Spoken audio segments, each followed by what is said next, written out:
You are not yet wearing armor. You are not yet mounted on a horse, nor are you wielding a sword polished by prayer and blood. You are small and cold and hungry. Before you were called Sir, before anyone knelt before you, before you even learned how to stand tall enough to pretend that someone should, you belong to a quieter world. Not quieter in sound, but quieter in importance.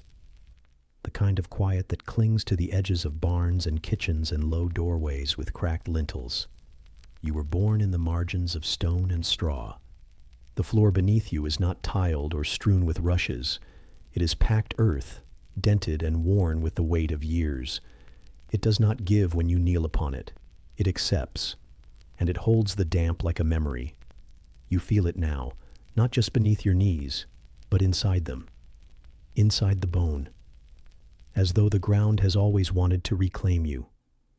You were born to a woman whose hands are calloused and cracked, whose voice is soft only when it breaks.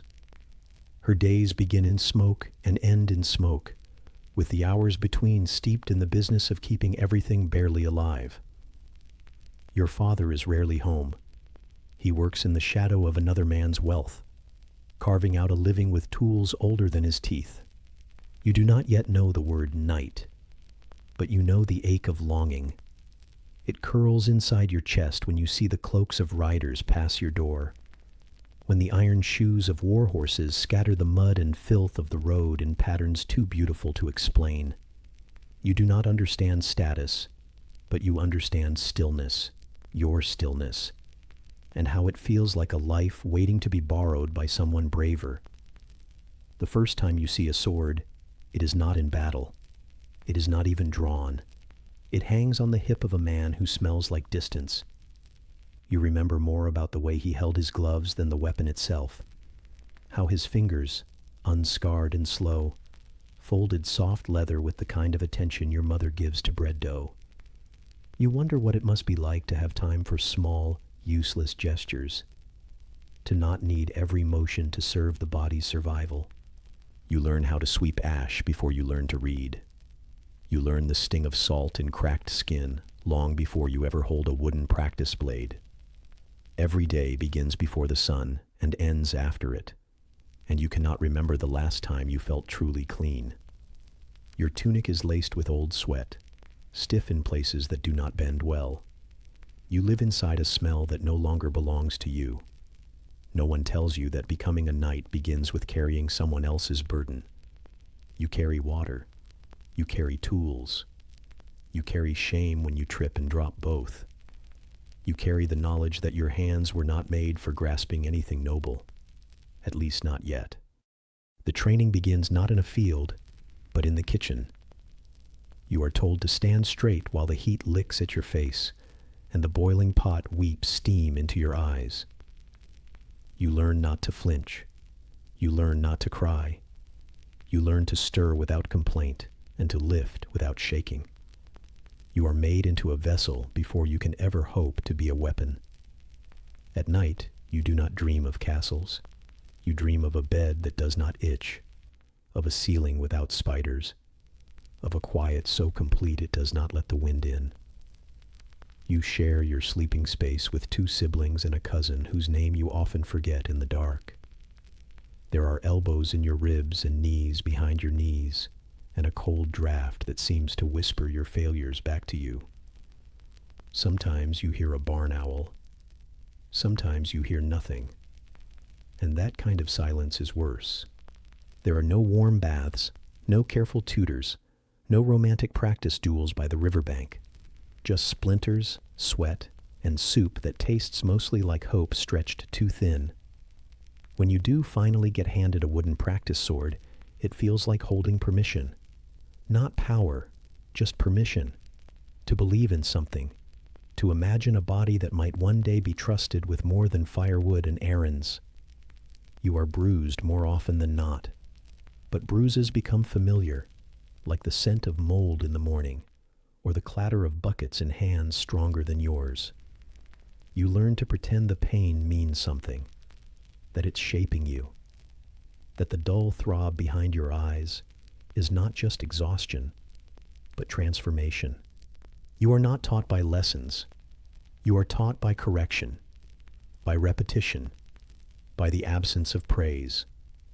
It takes years before you realize that silence is approval, that not being noticed is the best you can hope for, unless you're bleeding, and then you are suddenly too visible, too mortal, too much. Your first real reward is a scrap of boiled meat, given without ceremony. It is dry and chewy and hot enough to burn your tongue, but it is yours, and you hold it in your mouth like it's something sacred. You chew slowly, letting each fiber unravel against your teeth. You think maybe this is what power tastes like, burnt fat and old salt. Time drips slowly here, not in days, but in tiny victories, carrying the pail farther before your hands give out, tying the saddle without being told again, holding eye contact for a second longer with the steward before he looks away. These moments do not glitter, but they stack, and something inside you begins to harden, not like stone. Stone is too certain, more like leather, creased and weathered, flexible in its resistance. The world around you is a study in layers, of clothing, of rules, of glances that mean more than they say. You are learning to read without letters, reading the way a door is closed, or a spoon is handed to you, or how long someone pauses before answering. This, too, is training. You do not yet know that the word chivalry will one day be wrapped around your shoulders like a banner. For now, you only know cold shoulders and lukewarm stew. Still, the dream persists. It floats in the space between your ribs, curled up next to your hunger and your doubt. You imagine yourself in polished armor, though you've only seen dents and rust. You imagine the cheers of a crowd, though the only noise you hear now is the groan of wood in the walls and your brother snoring like he's trying to clear the fog from the rafters. You have never ridden a horse, but sometimes, when you run, you pretend you are galloping. You hold your arms out and feel the wind press against your chest, and for a moment, it feels like flying, until you trip and fall, and the mud tells you who you really are.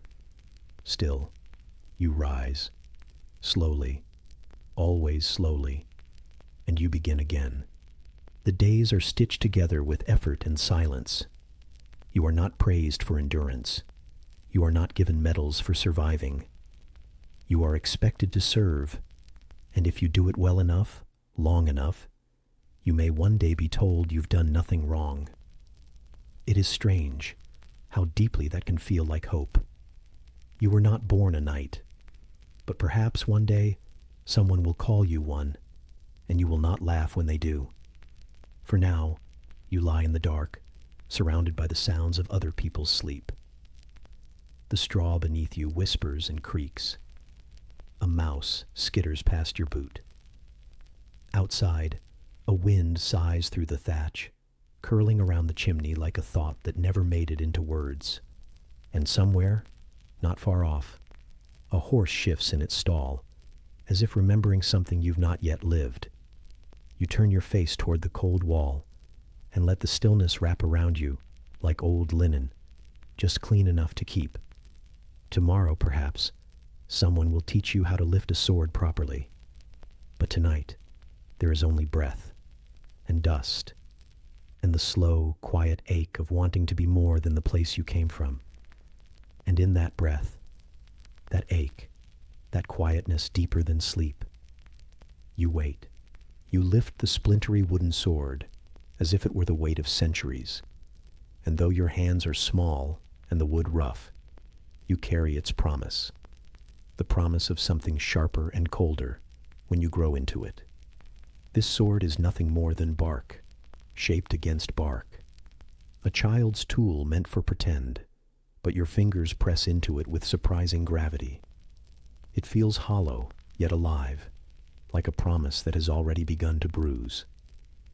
You stand in the dirt yard behind the hearth, where coarse straw lies scattered beneath your feet, and the goat stares at you knowingly, its breath soft and warm in the chill dawn. Behind the walls, Your sibling mutters in their sleep, voice low and restless. And somewhere beyond the threshold, the neighbor's cough drifts in through cracks, tiny and insistent. The rat scratches beneath the floorboards, and the scraping fills your skin like time sliding forward. You tighten your grip around the handle of this wooden blade and test its balance, the wood creaking as though it, too, is waking into awareness. The sword is rough to the touch, thicker at one end, worn by the child ahead of you, who learned nothing more than the shape of its curve. You press your thumb along a jagged edge and feel the bite of splintered fibers, and you do not flinch, because already you are learning that learning is a kind of pain. The straw beneath your bare feet shifts and rubs at your skin, coarse against soles that have walked across moss, sod, and soggy earth. You are still small enough to feel every splinter, every stone carried by your steps into calluses that have yet to form. You raise the sword to eye level, a poor ceremonial gesture, but it is enough. The blade is uneven, the grip less secure than you'd like, and when you shift your weight, your knees tremble under the weight of something you cannot name. Training is not yet in earnest. There is no master to shout. Only the silence of the yard and the goat's steady breathing. It is early spring, and the air hangs in your lungs like thin thread, hard to catch, harder to hold. A cold dawn, the sun not yet risen, promising warmth you'll rarely feel. Each swing is awkward, the wooden sword lacking the heft of steel, yet sufficient to draw something out from within, something both childish and urgent. You feel the world in your arms, through the shifting weight, and in the hollow thunk at the end of the swing, hear the echo of what might come. That echo is an unspoken vow, carried in wood, and there is humor in it.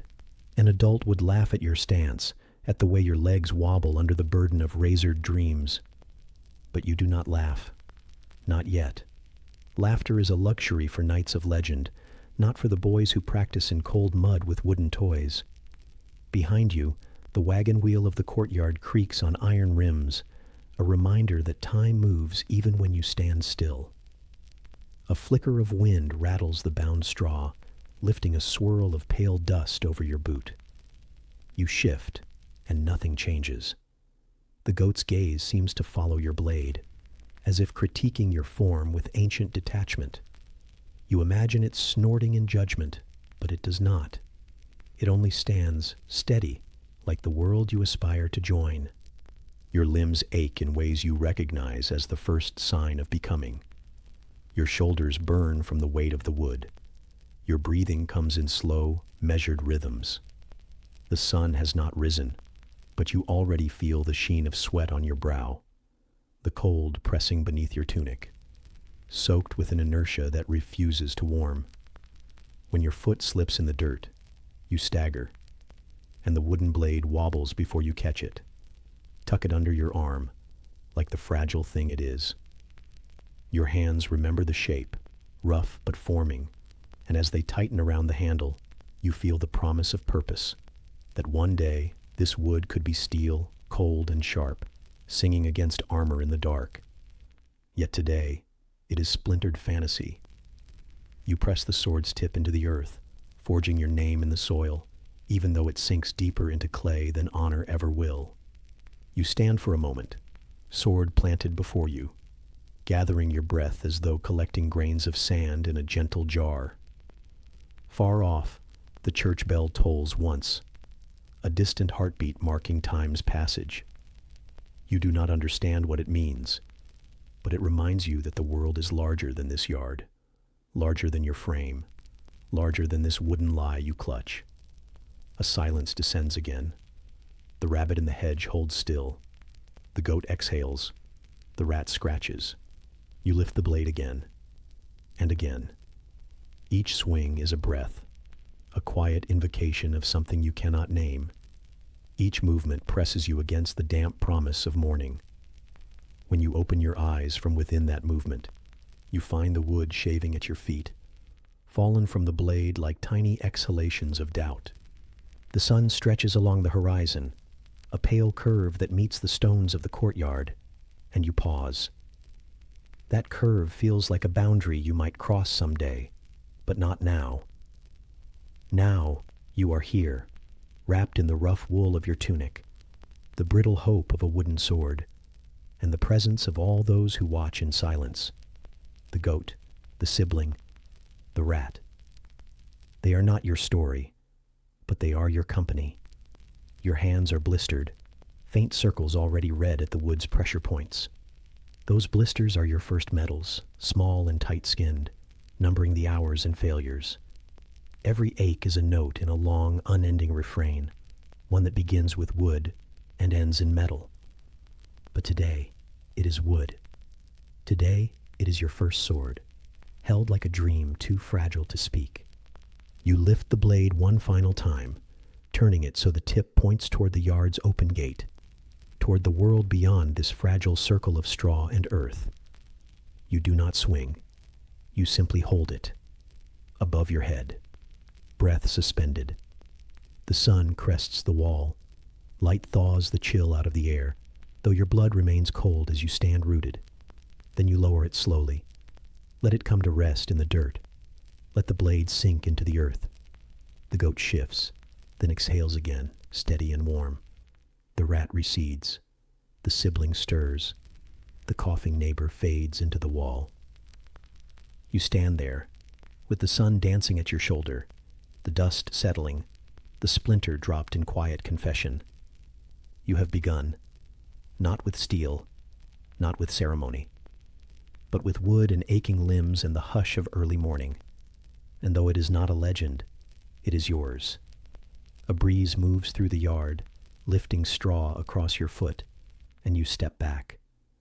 The blade lifts with your hand again, but this time you do not test it.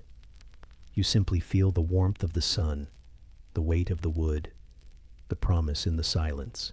A pale light pools in the thin crack beneath the door, your first companion before dawn, a secret you share only with the silent hall. Too small for armor, too eager for purpose, you stand there trembling, the hard wood cold beneath your bare feet. The courtyard beyond is nothing but gray shapes folded into themselves, and for a moment you linger, listening to your own breath, to echoes of distant hooves, to the soft, resigned snort of the goat tethered beyond the wall. Somewhere within these stones, other pages move in the same fog, lifting buckets and baskets before even the birds have tested their voices. You pad down the corridor, each footstep muffled by the thin rushes that barely hide the chill beneath.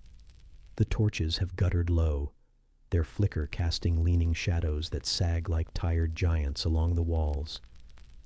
You gather your courage and offer a small bow to the silent helmets and dusty shields hung high above empty benches, as though they might awaken to see you pass.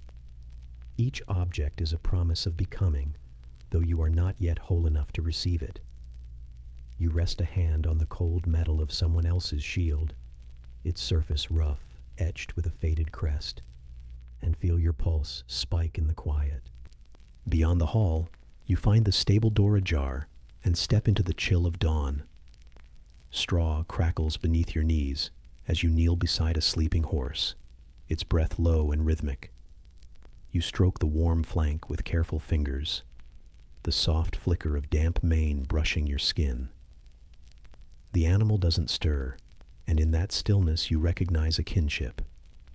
Both of you uncertain, both not yet ready.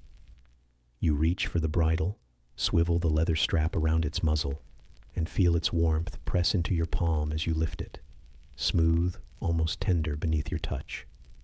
The morning air tastes of straw, of horse, of slow awakening. Dragging a wooden bucket across the yard, you plunge your arm into cold water, the chill biting like regret. You fill a bowl and carry it inside, careful not to spill a single drop. In the kitchen, embers glow behind the grate, but the hearth has yet to be banked. You ladle lukewarm broth into clay dishes, thick, coarse broth meant more to fill emptiness than to nourish, and set them by the stretch of long, narrow tables where older pages press their elbows against wood, worn smooth by years of sunrise rituals. You claim a stool at the end, watching steam drift in slow spirals under the pale light that steals through an iron-barred window. You rest the bowl in front of you and lift the spoon carefully. The broth smells of bone and salt and weariness, the same bouquet that will cling to your cloak before the day is over. Those older boys, their shoulders already wide as shields, regard you as a decades younger, and there is both pity and expectation in their eyes. You lower your gaze, tracing the grain of the table with the tip of your spoon, and take the first sip. The warmth floods your belly, reluctant but enough, and you swallow it all without breathing in the salt. The spoon clinks against the bowl, a lonely sound in the hush. Then another sip, and another. The broth sludges, offering no comfort, and you push it away, pushing the bowl back toward the gloom where it gathers its own shadows. You stand and carry the empty dish to a rough shelf by the door. The kitchen is full of sighs, the scrape of pots, the low murmur of water, the goat's distant bleat heard through the stone. As you return to your stool, the hush returns, deeper now, pressing against the slow rise and fall of your chest. You sit, and for a moment the room stills around you, like a held breath. Outside, the sun now lifts its shoulders over the courtyard wall, and its light seeps in, pale but growing. You sense that another day begins, not with triumph, but with waiting. Waiting for orders, waiting for tasks, waiting for a chance to lift sword, shield, or even a page's sweeping broom against dust. Your hands rest on your thighs, still steady, still just you, just breaths and hope and appetite quenched by simple sip. You leave the kitchen and retrace your steps down the corridor. The shields and crests loom above. The torches have guttered out completely now, leaving nothing but the trace of smoke on stone. You ascend a narrow staircase, your feet ghosting across each worn step, and emerge at the battlement. A breeze stirs the banners, thin cloth snapping softly against silence. Below you, the courtyard is waking, pages lifting buckets, squires leading horses to greet the dawn, a stir of hooves and breath and straw. Everywhere, movement without ceremony, a simple rise into another cold day. You lean on the low wall, the rough stone biting into your fingers. You gaze past the gate, past the courtyard, to the fields beyond. The wind is raw, smelling of smoke and mud and distant rain. You inhale deeply, the first real breath of day, coarse with promise. Your arms hug themselves for warmth, and the wooden sword of childhood pulses in your mind like a heartbeat. You have not swung steel yet, but the path lies before you, ragged underfoot, silent and long. Your eyes drop to a curl of ivy creeping between stones. You reach to touch it, green and tender against the cold gray of stone, and feel the slow stir of skin against stone, of life against weight. You press your palm to it and hold the moment, the world contracting to that small point of connection. And then the bell tolls again, deeper this time, resonating through the air, through your blood, through the columns of the castle. You shiver with it, though the sun begins to thaw your shoulders. You close your eyes, breathe again, and step backwards, away from the battlement. The stone under your boots echoes with possibility and promise and exhaustion. You descend the stairs once more, as though rechristening each footfall with intention. You return to the yard, to the stable, to the corridors.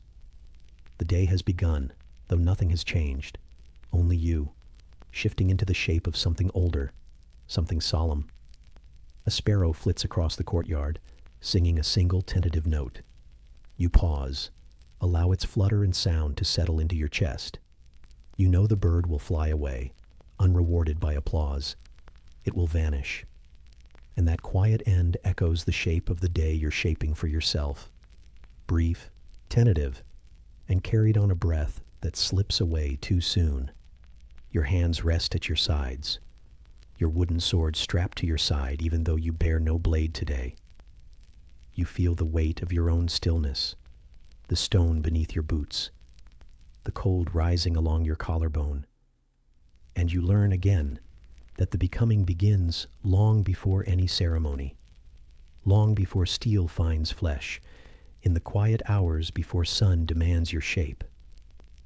You step through the courtyard gate, the morning light gathering around you in pale threads, and walk toward the day that carries its own silence, its own ache, its own promise of a story unfolding one breath at a time. The mornings no longer surprise you. They arrive not as a beginning, but as a quiet continuation of the long gray stretch of time that trails behind you like a worn hymn. The light slips in through the slats in the wall with all the warmth of a cold apology. And though you've risen early for as long as you can remember, it never feels quite early enough. Not for the chores, not for the training, and certainly not for the horse. The stables greet you before you even reach them, thick with the scent of straw, sweat, manure, and something sharper that never quite fades. The air here is always a little warmer, a little heavier, but not in a way that comforts. It clings to you, under your tunic, in your nose, behind your teeth. The horses shift as you approach, not in recognition, but in disinterest. You're not worth their curiosity yet. Your boots crunch softly on old hay, and you feel your toes already aching against the leather. The stable hand hands you the bridle without a word. He never speaks unless it's to mutter something about posture or manure or boys too soft for this work. You take the tack and begin the ritual you're still trying to learn, even though the horse has likely done it more times than you ever will. The creature towers above you, all muscle and twitching muscle, and you pretend not to notice how its eye rolls toward you, unimpressed. You wrap the strap, buckle the girth, adjust the bit. You do everything slowly, carefully, and still it never fits right the first time. The leather always pinches somewhere. There's always a new sore on your fingers. And then comes the mounting. They say to do it quickly, with confidence, as if you belong there. But no matter how many times they say it, your foot never finds the stirrup cleanly. Your knee always wobbles. Your hand grabs the wrong part of the saddle. And then, somehow, you're up. Crooked, breathless, a little ashamed. And still, you're up. You sit too high and too small. The world feels different from this angle. Tilted, uncertain. The saddle creaks beneath you like it's judging your weight, your worth. The reins itch in your palm, too rough to ignore but not strong enough to help. And the horse, this reluctant partner, shifts once more, as if asking you to reconsider. You've never wanted to impress the masters as badly as you do now, when they're watching, arms folded, lips pursed. Their faces say nothing, but somehow still manage to say too much. So you prod the horse forward, gently, just as you've been taught, your legs barely reaching low enough to count as pressure. It doesn't go well. There is no gallop, no graceful trot. Just a few uncertain steps, a shiver through the spine, and then the sideways tilt of fate. One rear hoof finds a stone or a patch of stubborn mud, and before you can react, before your breath even finishes leaving your throat, you are falling. Falling is not fast. It stretches across time, slow and weightless, as though the world is pausing to let you taste your own clumsiness. Your arms reach out to stop it, but they only find air. Your legs tangle. Your vision tilts. The sky smirks at you on the way down, and then the ground, the inevitable. The mud welcomes you like an old friend, wet, cold, and entirely unsympathetic. Your tunic soaks through at once, and your back lets out a quiet thud that echoes in your teeth. It is not the worst fall, but it is your fall, and that makes it hurt more. Laughter would be better than silence, but no one laughs, not out loud. The stable hand just grunts. The masters shake their heads. The horse snorts and looks elsewhere. You lie there for a moment, unsure of what hurts and what doesn't. Everything is damp. Everything is dull. And the worst part is not the ache in your hip or the sting in your wrist. It's the knowing you'll have to get up and do it again, and again, and again. The ground never changes, and yet every fall is different. Sometimes you twist before you land. Sometimes your breath leaves you with a noise you've never made before, somewhere between a groan and a prayer. You start to recognize the small kindnesses in how you land. A softer patch of grass, a slower pace, the rare moment when the stable boy isn't watching. You still get up. Of course you do. Not because you are brave, but because someone told you to. The splinters in your palms are less noticeable than the stinging in your pride, but neither is worth mentioning aloud. The horse always looks at you the same way, mildly offended that you thought you could ride it, as though your presence is an inconvenience, a temporary misunderstanding. You mumble something wordless under your breath, though you're not sure whether it's meant for the beast or for yourself. Your legs shake as you remount. You are always remounting. Your thighs burn by midday. The leather strap meant to keep you seated also keeps your legs from feeling like they belong to you. You try to remember what your old straw bed felt like, how it molded around your limbs, how it smelled faintly of damp wheat. It's been replaced now with a saddle that creaks like it has opinions. Everything creaks now. Even you. Even your dreams. By the third fall, you stop flinching. By the seventh, you start to fall better. Not well, never gracefully, but with an acceptance that is almost wisdom.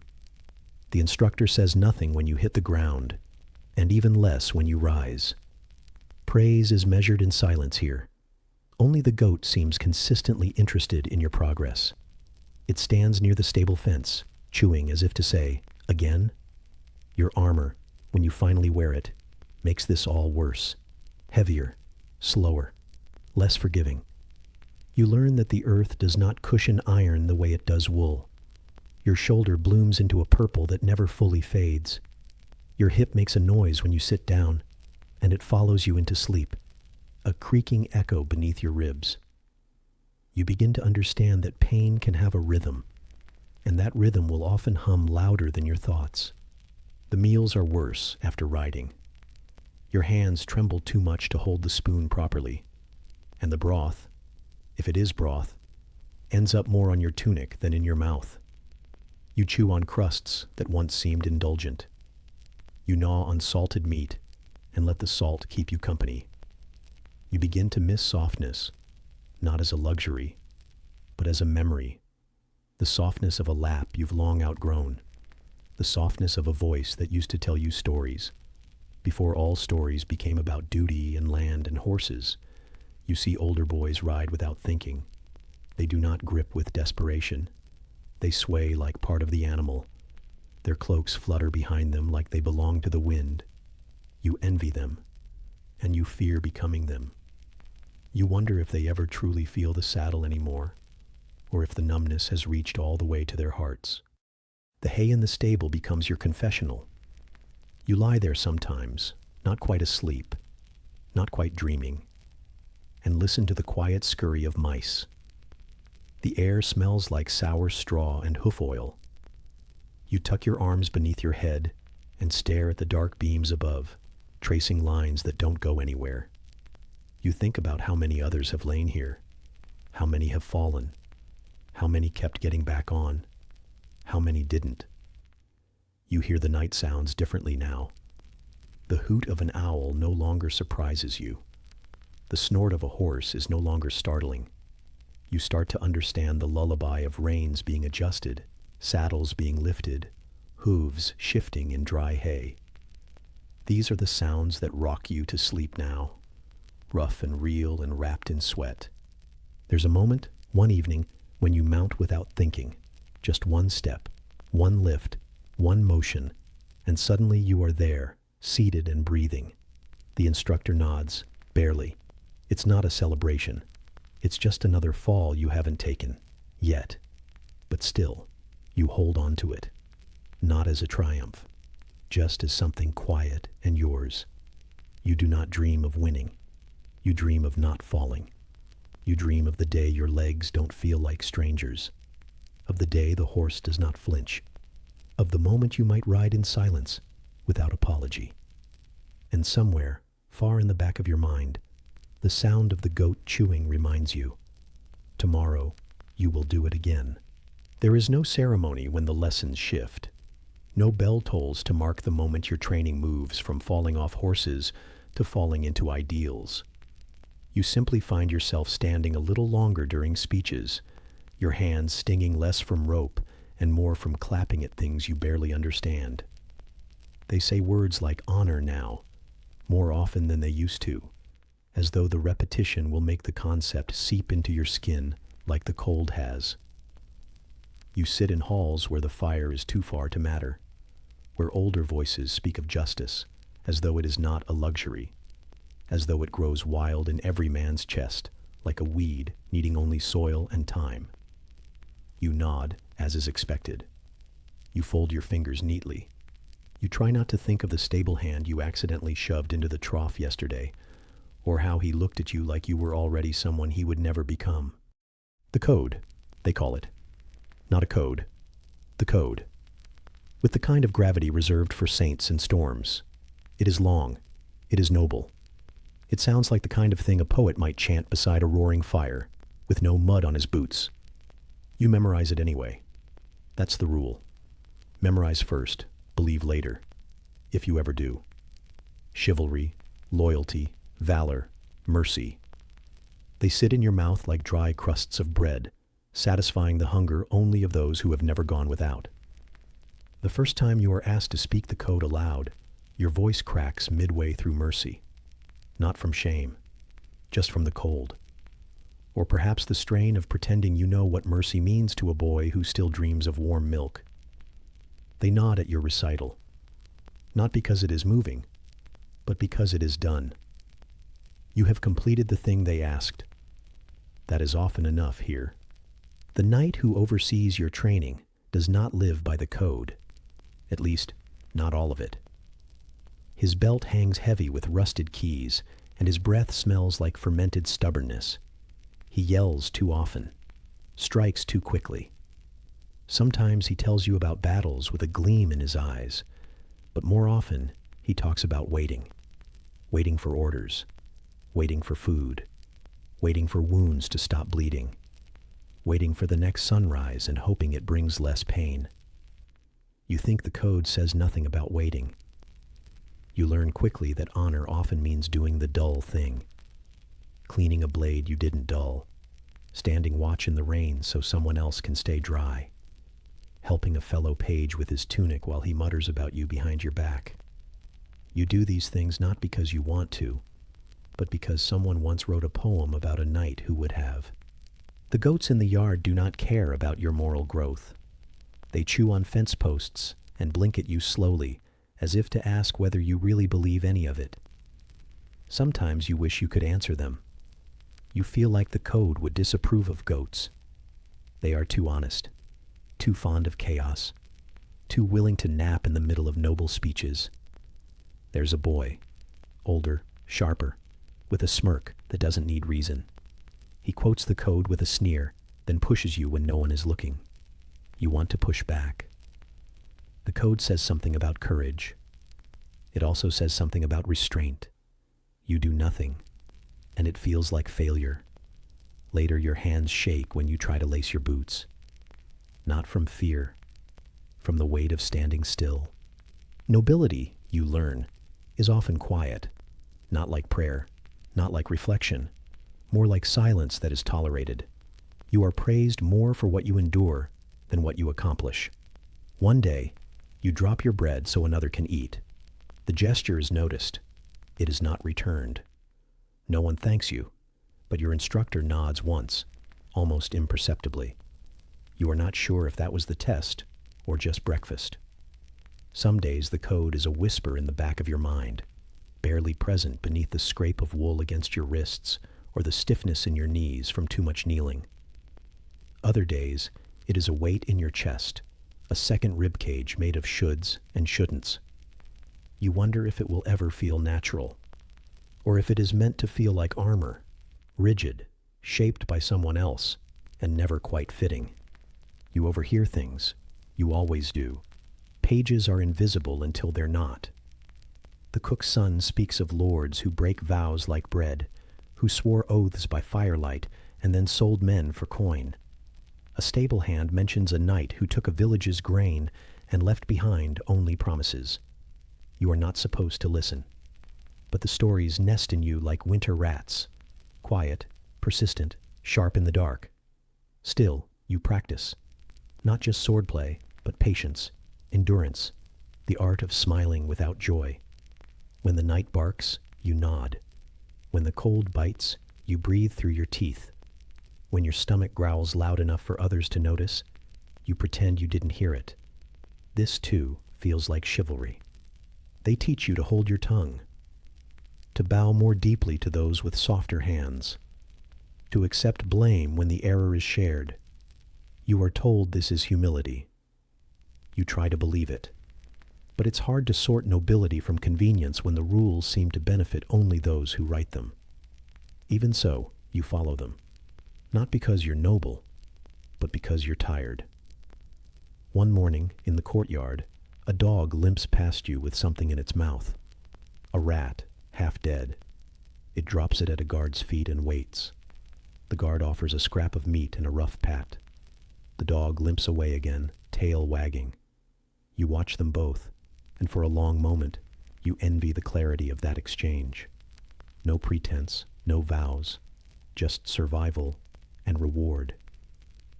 You are told stories of gallant knights, of shining armor, of noble quests and grateful maidens. But here, in the frost-choked halls and the latrines that never quite empty, gallantry looks different. It looks like sharing your blanket with a younger page when the fire has burned low, like standing between a bully and a boy smaller than yourself, knowing there will be bruises either way. It looks like biting your tongue until it bleeds, because the man shouting at you has power and little else. Sometimes, in the dark, you whisper the code to yourself, not because you believe it, not even because it comforts you, but because it reminds you that someone once tried to name what goodness might look like, even if they carved it in wood and handed it to boys too young to hold it. You think about your father sometimes, not his face. That has faded. But the smell of his leather gloves, the sound of his cough, the way he held your wrist when you lied. He never spoke of honor. He just showed up every morning and did the same, small tasks until his back bent and his hands curled. If he followed a code, it was never written down, and yet you trusted it more than this. The goat watches you again as you sweep the steps, its jaw moving slowly, deliberately, as if chewing the cud of human foolishness. You nod to it. It does not nod back, but something in its eyes says, "Yes, yes, I know." And still, the sun rises. At night, you dream of simpler things. A warm loaf of bread, unshared. A fire you don't have to tend. A silence that feels chosen. You wake with the weight of dreams in your chest and the smell of damp stone in your nostrils. The day begins again, and so do you, because the code doesn't say to believe. It says to persist. It is not what they promised. It is not what the bards sing, but it is what you have. And sometimes, in the way a page thanks you without words, or in the way your blade feels balanced in your grip, or in the way the wind carries the sound of church bells across the fields, you feel, briefly, that maybe the code was never meant to be a crown. Maybe it was always just a thread, fraying, rough, but something to hold on to anyway. And outside, the goat sneezes, as if to remind you, nobility does not excuse dust. The hall is warm, but you are cold inside. The rushes beneath your knees are fresh laid and fragrant, meant to soften the moment, but they scratch at your shins like any other day. You kneel, because you are told to kneel, and your muscles obey the instruction, though the weight of the past years sits heavier than the blade that will soon touch your shoulders. Somewhere in the room, someone shifts with excitement. They expect you to feel proud. They expect you to glow. You feel like bread baked too long, cracked on the surface, hollow in the middle. The ceremony hums around you like a chant you've heard too many times. The words are important. That's what they say. But they pass through you like morning smoke, noticeable only in how quickly they vanish. You know them, or you're meant to. But today they seem distant, as though spoken for someone else, someone braver, someone who believed it would feel like triumph. The sword hovers near your shoulder. It is not the first time steel has come this close to your skin. It will not be the last. It presses gently, like a cold finger drawing a boundary between who you were and who you must now pretend to be. There is no sting, no shock, only a kind of stillness, as if the world has inhaled and decided not to exhale again until you stand. You do not cry. You had wondered if you would. But your eyes are dry, and your thoughts are dry, and the corners of your mouth curl neither up nor down. You do not move until the weight of silence tells you it is time to rise. And so you do. Because rising is what comes after kneeling. Because everyone is watching. Because there is no other choice. You look out across the gathered faces, and they blur into candlelight and tapestries and expectation. There are eyes and wine and hands resting on goblets. Some faces smile, some nod. One old man wipes at something on his cheek, and you cannot tell if it's emotion or dust. You are meant to feel honored, elevated, changed, but you feel precisely the same, except heavier. The room smells of roasted meat and wool. Someone nearby has bathed recently, but not well. The fire pops once, as if to announce your transformation, and the echo of it settles in the beams above, where smoke coils in lazy spirals. You wonder if the smoke ever gets tired of rising. You are called Sir now. They say it like a gift, like a crown made of syllables. But to you it sounds like a bell rung too often, hollow, expected, no longer sacred. You nod when they say it. That is what they want. They want the nod, the bow, the right words at the right moments, and you give them.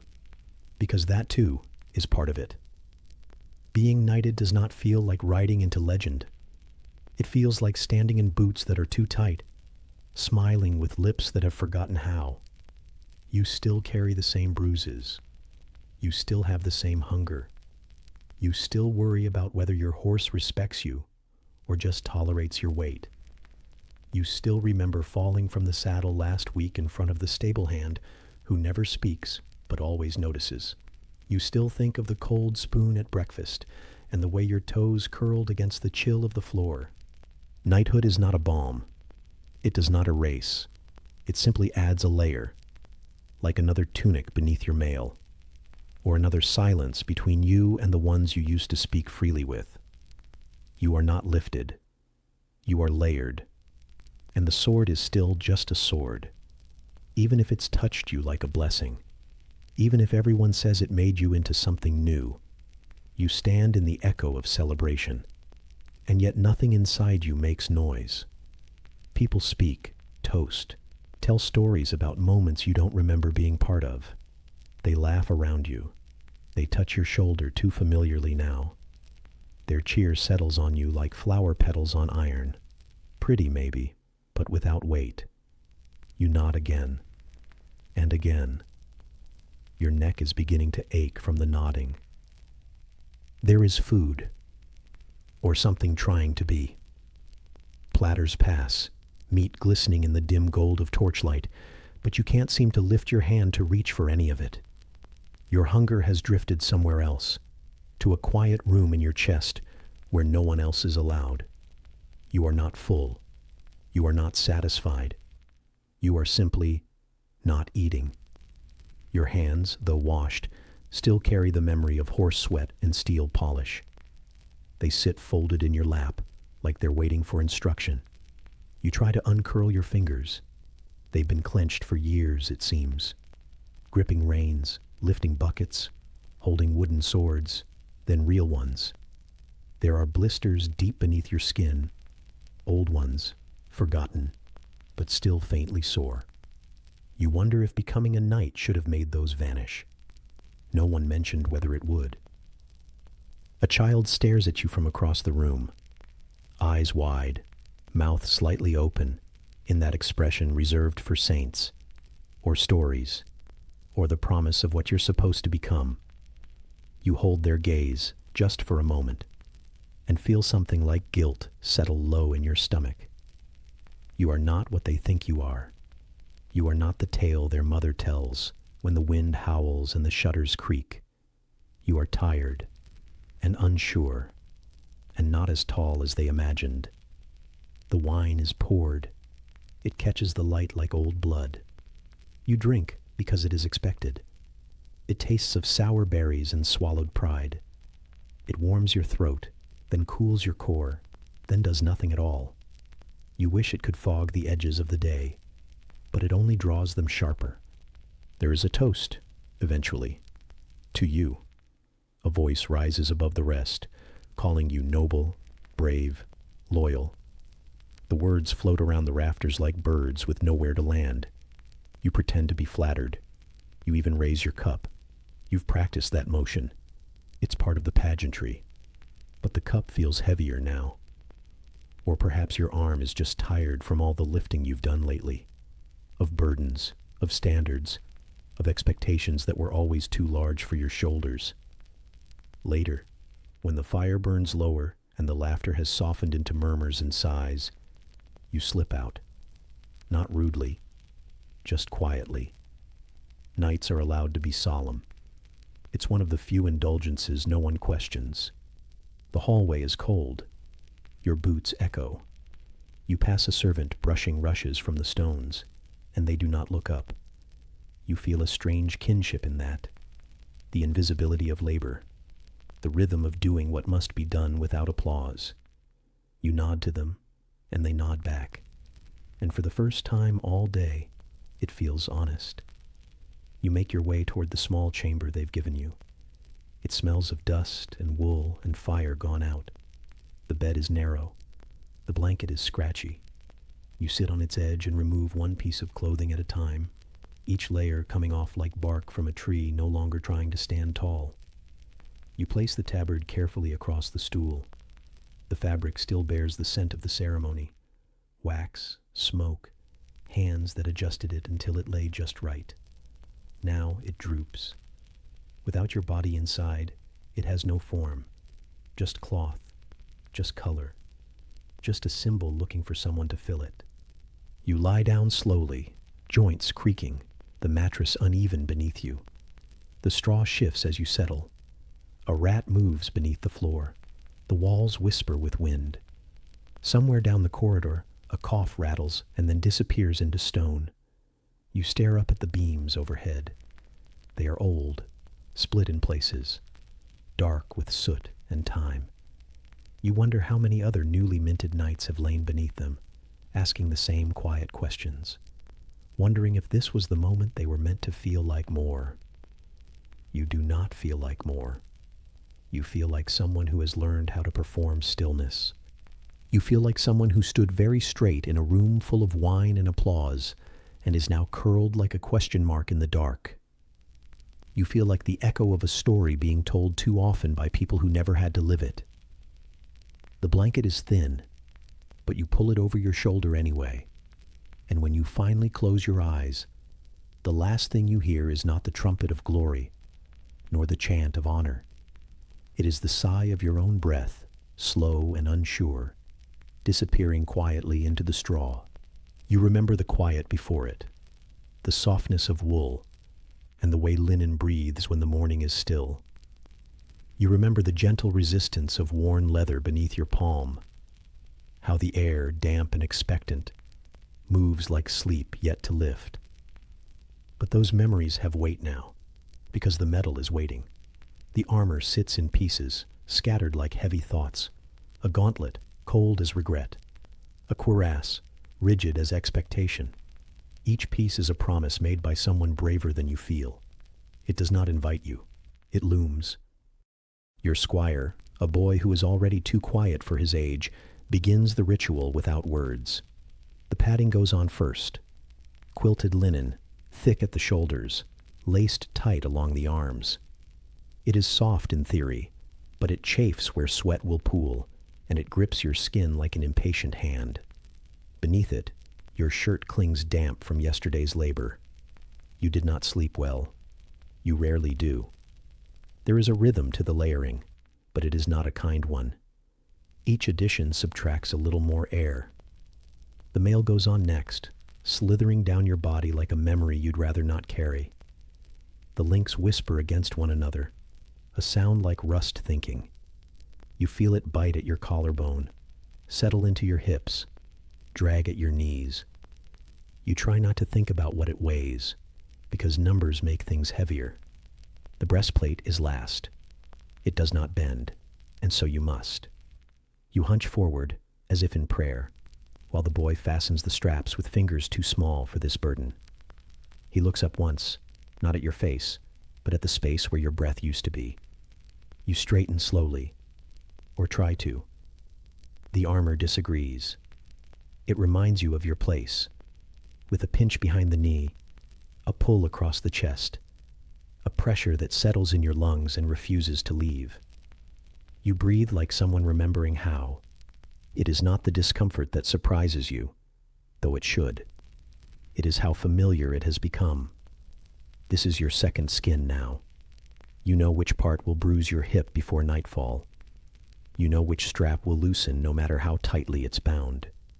You know the way your shoulder will burn after an hour, and how your back will hum with its own quiet song by the end of the day. The helmet waits on the bench. You do not put it on yet. The world is small enough already.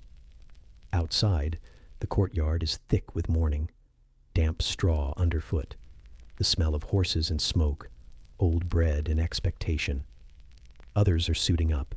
You hear the clink of steel, the cough of tired men, the creak of leather tightening against leather. No one speaks louder than necessary. The air is filled with preparations and the absence of joy. When you move, the armor complains. It resists bending. It favors no one. Your steps are slower, not because you are cautious, but because momentum takes effort. Every movement becomes a negotiation. There is nothing fluid in your gait, only function, and a mild ache that deepens as the day stretches. You mount with assistance. There was a time when you might have leapt into the saddle, or at least imagined it. Now even your horse waits with a resigned patience, shifting only slightly as you find your seat. The stirrups hold your weight poorly. The plates of your legs press hard against the saddle's edge, and already you feel the rub along your inner thigh. There will be blood in your linen tonight. It's not a question. It's a fact. As you ride, the world narrows. The armor is a frame, and you are its painting. You look out from within it, through slots and slits and compromises. Your vision is limited, but your hearing is worse. The echoes of your own breathing bounce inside the metal shell like a reminder. You are not free in here. You are encased. Sweat begins early. The armor does not breathe, and the sun does not ask permission. Heat collects beneath your arms, down your spine, behind your knees. It has nowhere to go. You imagine yourself slowly steaming, like a potato in a lidded pot. Nights are cooked more often than they are killed. You adjust when you can, shifting to favor the better bruise, repositioning a gauntlet that always feels slightly wrong. But the adjustments are small and never solve the root of the discomfort. The truth is, the armor was made to protect you from blades, not from your own skin. There are moments, still cold ones, when it is almost worth it. A morning mist that beads across your chest plate, catching the light like something sacred. A child's eyes, wide with a mixture of fear and awe, watching you pass as if you were part myth. A feeling, brief and fragile, that you are what they think you are. But then your back tightens. A buckle digs deeper. You shift again. The weight returns, dragging your thoughts with it. Glory is a word used by people who've never worn this long enough to feel it become part of their spine. You stop to eat, but eating is an ordeal. The armor does not allow ease of motion. Removing a glove is a task. Holding a spoon requires dexterity you no longer have. You eat little, not because of appetite, but because of effort. Hunger is easier than the fight to satisfy it. Later you dismount, slowly. Your knees argue. Your back stiffens as if remembering an older version of itself. You stretch, but not fully. The armor keeps you humble. You walk as if the ground is uncertain, because in this weight, even certainty feels slippery. There is no privacy in armor, no modesty, no warmth. It is a public shell, meant for admiration, but not comfort.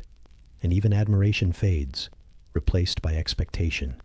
You are always to be strong, always prepared, always upright, never seen kneeling unless it's before God. When night comes, you remove it in pieces, slowly. The squire helps, but it is your body that does most of the work, unwinding, unfastening, uncurling. The sweat has dried into salt. The linen beneath is stained, stiff. Your skin is marked, red where the edges pressed, pale where the light never reached. You stand naked beside the armor, and the weight lingers. Your shoulders feel ghost straps. Your thighs remember the saddle. Your breath, finally full, comes with guilt. You are supposed to be a knight. You are supposed to wear it well. But tonight, it sits beside you like a scolded pet, and you lie down not as steel, but as something softer, something aching. You shift beneath the blanket, and even the wool feels forgiving by comparison. The fire crackles. A rat moves behind the wall. The wind lifts a loose flap of canvas in the corner, and somewhere, a boy coughs in his sleep. You close your eyes to the sound of your own breath, unrestricted now, rising and falling like a flag at rest. And in that weightless moment, you remember what it feels like to simply be. Not a knight, not a symbol, not a suit of armor walking, just you, skin and sleep, settling slowly into the straw. The metal will be waiting in the morning, but for now, there is nothing left to carry. Only the sound of the wind brushing against old leather and the distant clink of something steel, gently cooling. A gray hush greets you, spilling in across the courtyard as morning tilts awake. The saddled horse stands patient, its flank warm from sleep, as if it remembers dreams you cannot feel. You approach, every step slowed by the faint ache in your shoulders, reminders of iron and obligation. The leather reins rest heavy between your gloved fingers, and with the gentlest motion, you slide into the saddle. The horse exhales beneath you, its breath hot as regret, and your arms tighten, not in command, but in reconciliation, as weight shifts yet again on both of you. You hold the stirrups loosely at first, letting your legs settle before you adjust to the horse's form. Beneath, the rhythm of muscle and bone hums against your own fatigue. You listen to the shifting leather, sense the strain of breath, feel the soft thud of hooves settling into the straw. The animal offers no promise of freedom, only the certainty of motion. You imagine its legs shouldering the world every time it moves, but today it must bear more. Your armor, your expectations, your silences. The first steps are soft. The horse lowers its head to brush a loose wisp of straw aside, and you breathe in the smell of hay and damp earth and its living warmth. It is nothing like the cold metal you wear, but close enough to redemption. You guide gently, not with force. There is no glamour in force, only a brittle veneer. You let the reins droop. You trust the horse to walk, to carry. Its gait finds a path through uneven stones. You feel it ripple beneath you, body memory echoing back into your bones. You notice the ride of it. 1, 2, sway. 1, 2, sway. And wonder how you once yearned to mount. You remember youthful arms, smaller than yours, hugging its neck until feathers of straw clung in its mane. You recall the first time you rode free, feeling taller in the saddle than any throne could offer. That, if only briefly, had felt like belonging. Now, belonging is heavier. You ride through the yard and into the soft intrusion of open air. Above, skies hold a kind of promise that presses gently like hope on a wound. A neighbor coughs from inside a gray building, muted through wooden shutters. A rat scratches behind loose boards. A lone goat nibbles dry grass by a fence, its jaw moving in a slow punctuation to the morning hush. You are aware of these presences, not because they watch you, but because they exist, reminders that you are never truly alone, even when weight seems absolute. The horse's ears flick toward each sound, flick back toward you, and you feel a tether, strain of awareness and comfort. Even beasts understand vigil.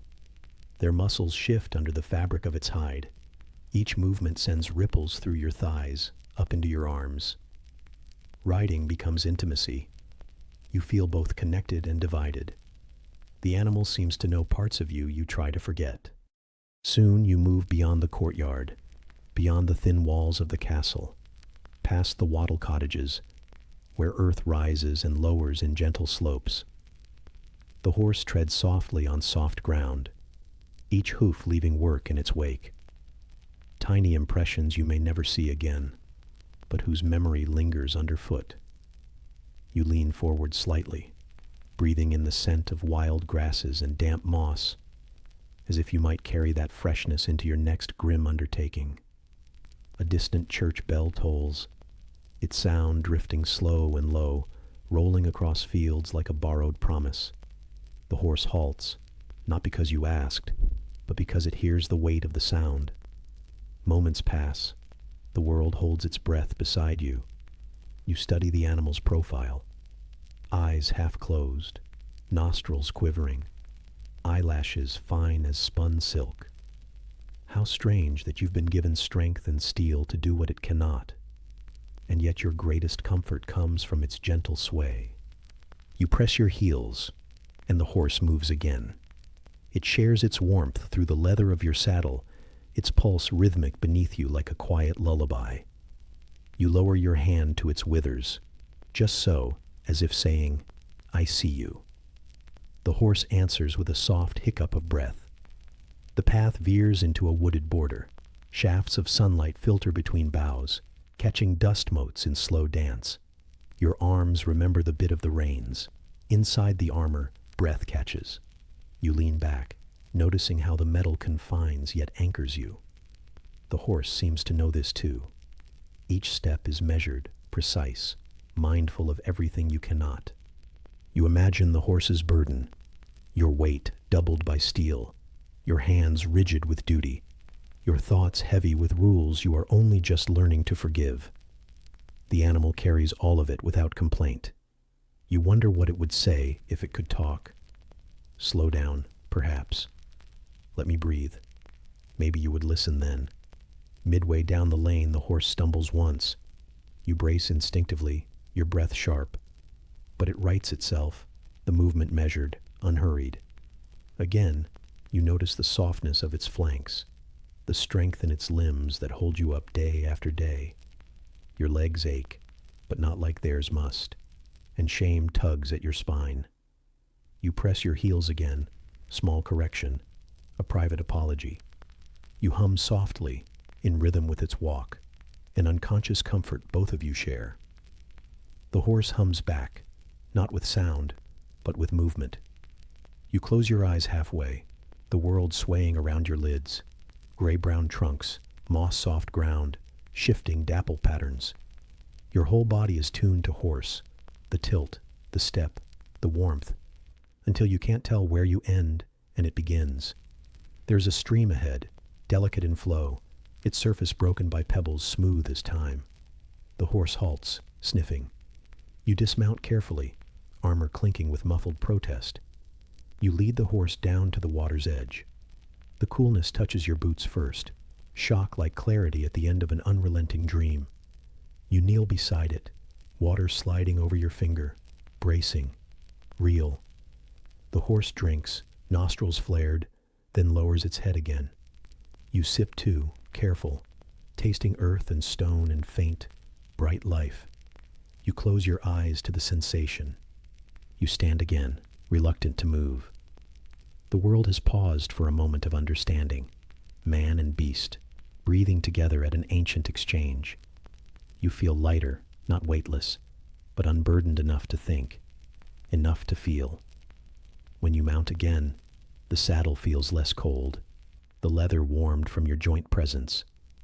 You settle back, and the horse's body shifts to carry you, both of you bound by this mutual giving. The ride resumes, each hoofbeat marking time and purpose. You ride away together, not as master and animal, but as companions of burden and resilience. As the path rises back toward the castle walls, you feel the gravity return. Your shoulders slump. The weight returns. The horse slows, sensing your shift. You tighten your grip, resolute. You don't want to go, back to stone and steel and silent expectations. But you must. Inside the courtyard, you dismount again. The horse whinnies softly, a question in its tone. You pat its flank, warm and sticky beneath your hand. The squire appears, waiting. You pass the reins, the horse stepping forward willingly, as if relieved to step out from under your weight. And you step back into your own armor, heavier than when you left. Inside, walls feel colder. Stone sighs underfoot. Someone coughs inside, a distant rasp that seems to echo your own empty lungs. A goat stirs straw behind a partition, its low bleat gentle as regret. You find a quiet corner and sit, armor still on for now, and feel colored by the ride. Not lighter, but different. Not free, but softer edged. The horse carried more than weight. It carried your memories, your fatigue, your stubborn hope. You close your eyes and breathe the echo of its warmth into your bones. And as the fire in the hearth shifts to orange glow, a distant wheel creaks over cobbles, a reminder that tomorrow brings new burdens. But tonight, you carry something lighter, only the memory of hooves against earth, and the memory of breath that was shared. The warmth from the horse's back is long gone now. It had clung to your thighs for a time, a brief farewell from a beast that bore more than its share. But the cold has returned, soft and creeping. It climbs up through your soles, finds the ache in your spine, settles behind your eyes. You've dismounted, disarmed, dismounted again, in a way, this time from purpose. Now there is only waiting, and the smell of something burning, though not in a good way. The others are already seated, hunched around the fire like parentheses curled around silence. They leave a space for you, not out of courtesy, but because it's near the smoke. You take it anyway. There is no point in pretending dignity exists when your knees crack like old parchment and your cloak smells like wet leather and fear. Your stomach hums a song it's hummed before, a low, wordless thing. Not quite hunger, not quite patience, just need. The pot is iron, blackened not by craftsmanship, but by time and soot and despair. It leans awkwardly on 3 stones, bubbling thick and slow, as if reluctant to finish. Whatever's in it was once something else, grain, perhaps, or root, or the remains of a beast that never learned to run fast enough. It doesn't matter. You won't ask. The flavor is always the same, heat, salt, and a kind of sadness you cannot name. You don't eat first. That would be strange. That would be noticed. The squires go first because they are young and loud and can get away with things like hope. Then the captain, who doesn't speak much but has a way of raising his eyebrows that makes people move. Then the men who arrived earlier, who helped with the tents, or didn't complain too much, or just happened to be closer to the ladle when it was passed. And then eventually, it is your turn. You hold out the wooden bowl they gave you years ago, the one with the crack you filled with wax. It is warm in your hands, but not in a way that lasts. The spoon is a splinter waiting to happen.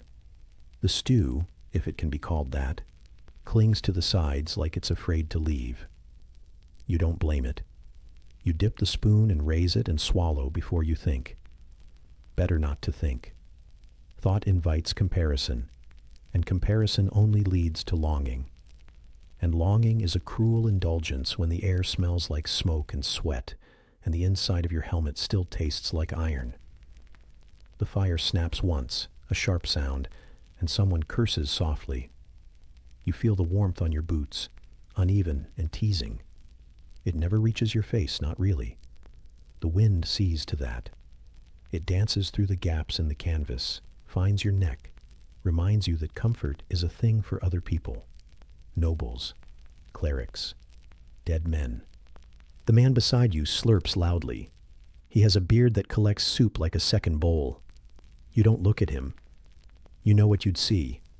Eyes too tired to close, hands too large to hold anything gently, a mouth that forgets to smile. He's always been beside you, in some form. Sometimes he has a name. Most times he doesn't need one. A cough from the shadows, a shuffle of boots on packed earth, the creak of armor being unbuckled by fingers too stiff to feel. All around, the sounds of men trying to disappear into a night that has no interest in taking them. You chew. It's more a gesture than a necessity. The bread is stale, has been for days, but it softens near the broth. Just enough. You learned long ago to soak it first, to let the steam do half the work. Your teeth thank you. They are still mostly yours, and you intend to keep it that way. The goat bleats in the distance. Or maybe it's something else. Hard to tell now. You think of the goat back home. Was it ever yours? Or just one that wandered close enough to become familiar? Either way, it had a judgmental stare and a habit of licking your hand when you weren't looking. You miss that. Someone passes a flask. You pretend not to see it. It's better that way. One sip leads to another, and another leads to softness. And softness is dangerous when you still have hours left to guard or ride or pretend you aren't afraid. You'll wait. Let the others forget for now. You'll remember. That's your curse. And your armor. The ladle scrapes the bottom of the pot. A hollow sound. No one speaks. Words are too expensive at this hour. And besides, what is there to say? The moon is hiding. The stars are too proud to show themselves. And the stew is nearly gone. These things are true. These things are enough. You shift your weight. Your knees protest. Your back offers threats it cannot fulfill. You take another bite. This one tastes of ash. Not entirely unpleasant. Familiar even. Like the scent of your first training tunic after a long day, or the corner of the castle where they used to burn the spoiled meat. Memory and flavor. Hard to separate these days. A rat scurries near the edge of the camp. It doesn't fear you. It knows you won't chase it. You barely have the energy to hold your spoon. Let it take its share. You understand hunger. You understand boldness born of desperation. You are not so different. The fire sputters. A log shifts. Sparks climb, then die, like thoughts you didn't mean to think. For a moment, the light catches someone's face. Eyes closed, mouth open, head tilted in the posture of a man who has forgotten how to dream. You envy him, or pity him. You're not sure which. You look down at your bowl. It is nearly empty. A smear of grease, a crust of bread, a bit of something green that might have once been a leaf.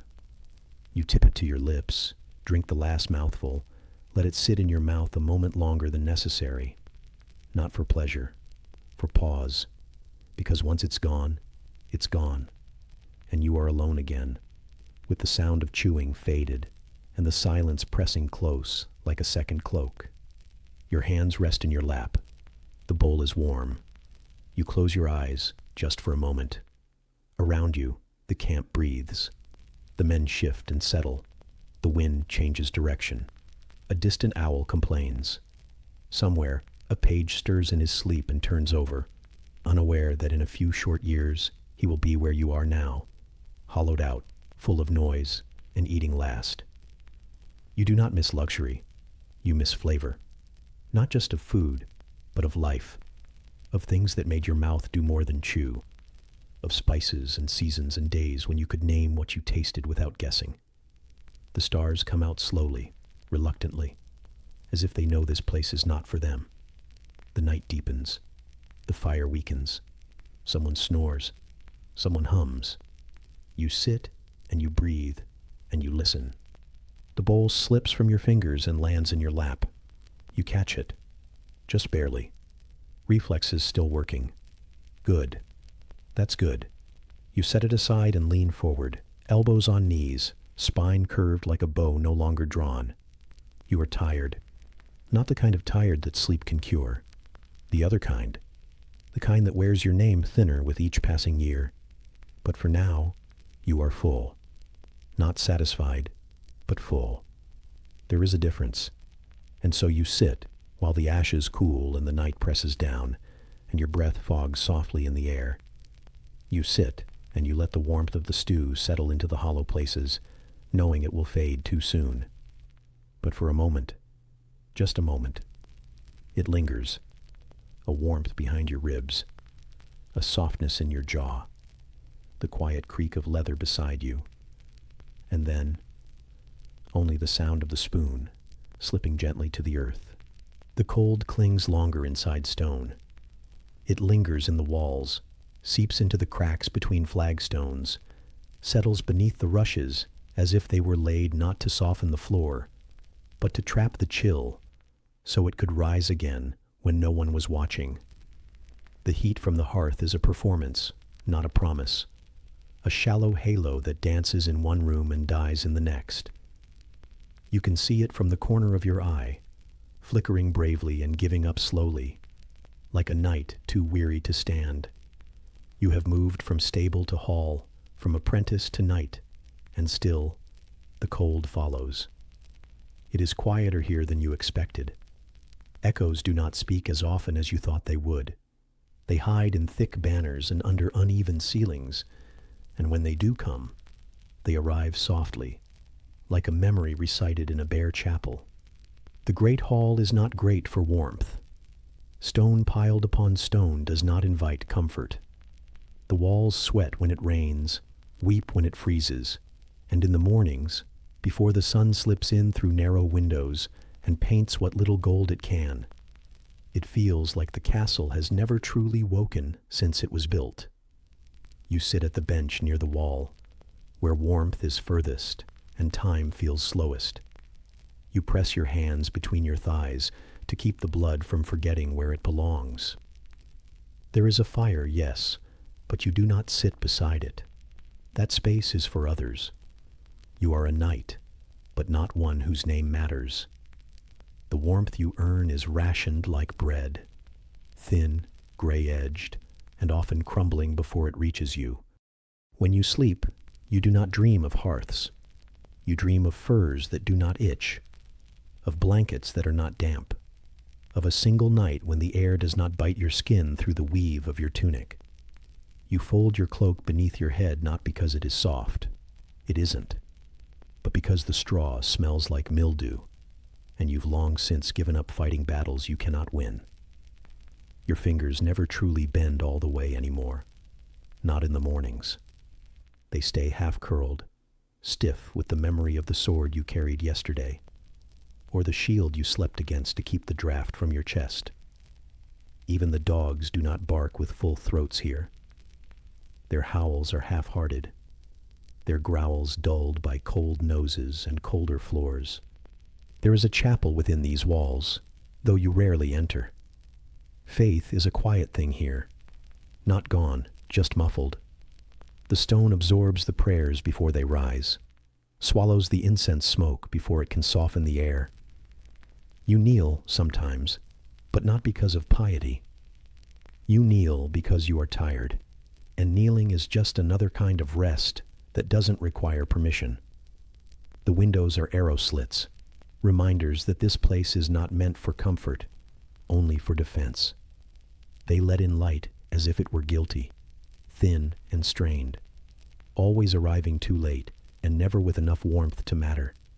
You sit beneath one, sometimes, to feel something besides the stillness. The breeze that snakes in through it is cruel, but at least it moves. There are no tapestries in your chamber, no fire, no servant to tend the brazier you don't own. Just a bed of old boards, some sacks of straw, and your own body curled against the shape of its own sorrow. You share the room with another knight, and neither of you speaks much. Speech takes breath, and breath turns to mist, and mist reminds you both that it is warmer in the stables than it is where you sleep. You once thought castles were warm. Everyone does. From a distance they look solid, certain, like fortresses not just of stone but of comfort. But inside, you learn otherwise. The walls keep out war, but not winter. The banners do not keep you warm. The cloaks are thick, but never thick enough.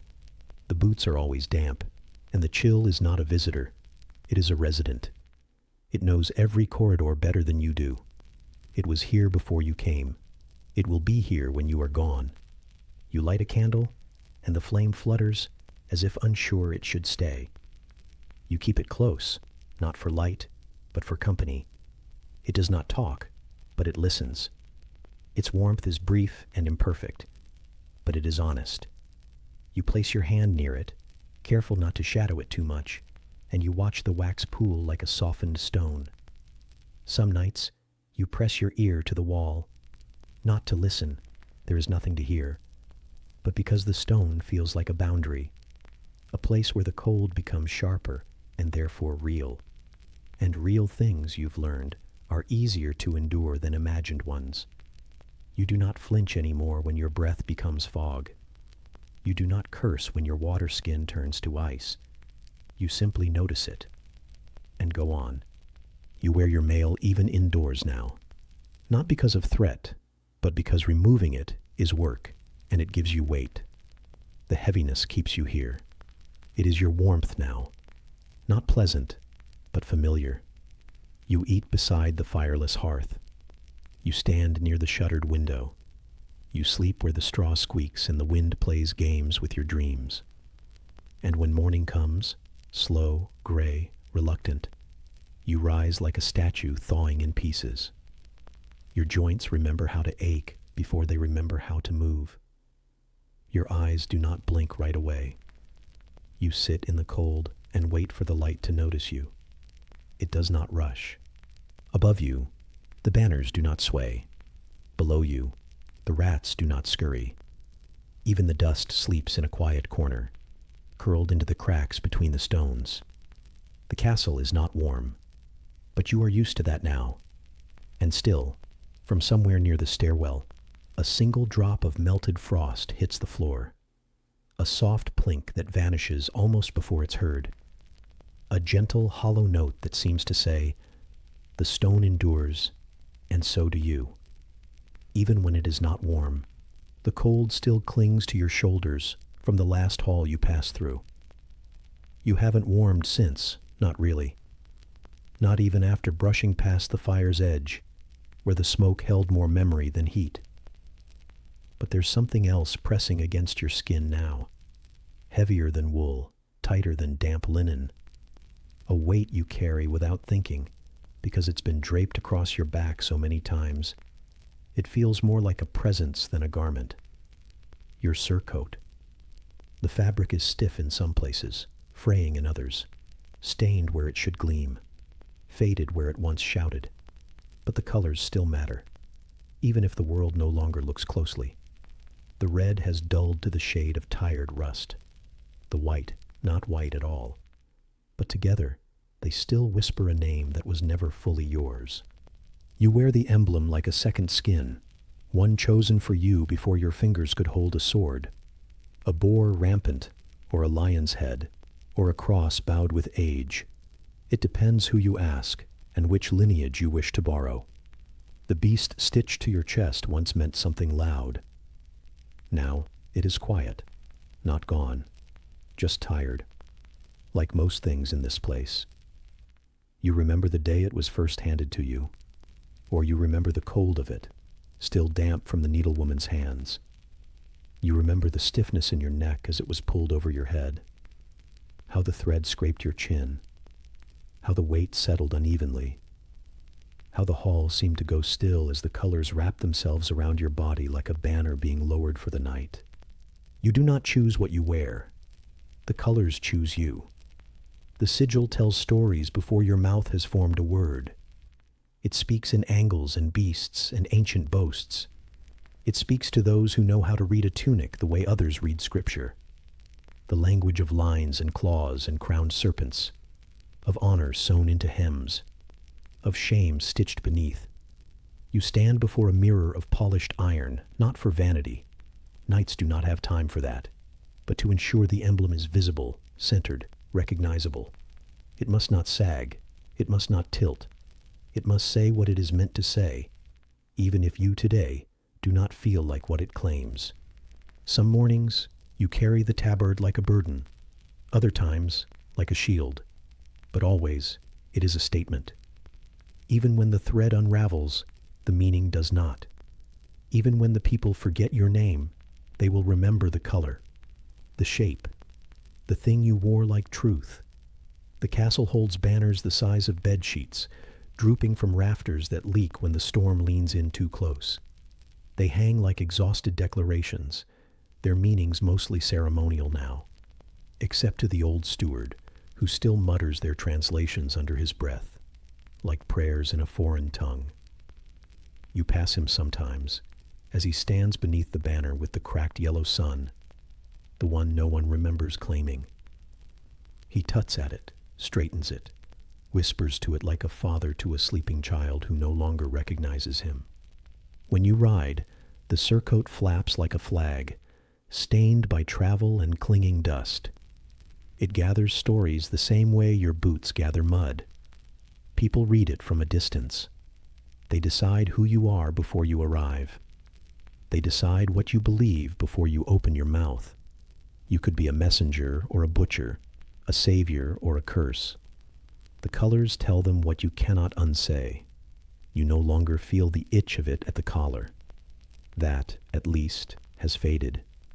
Your skin has hardened in places where fabric once irritated. The thread and your body have made a truce, but the weight remains.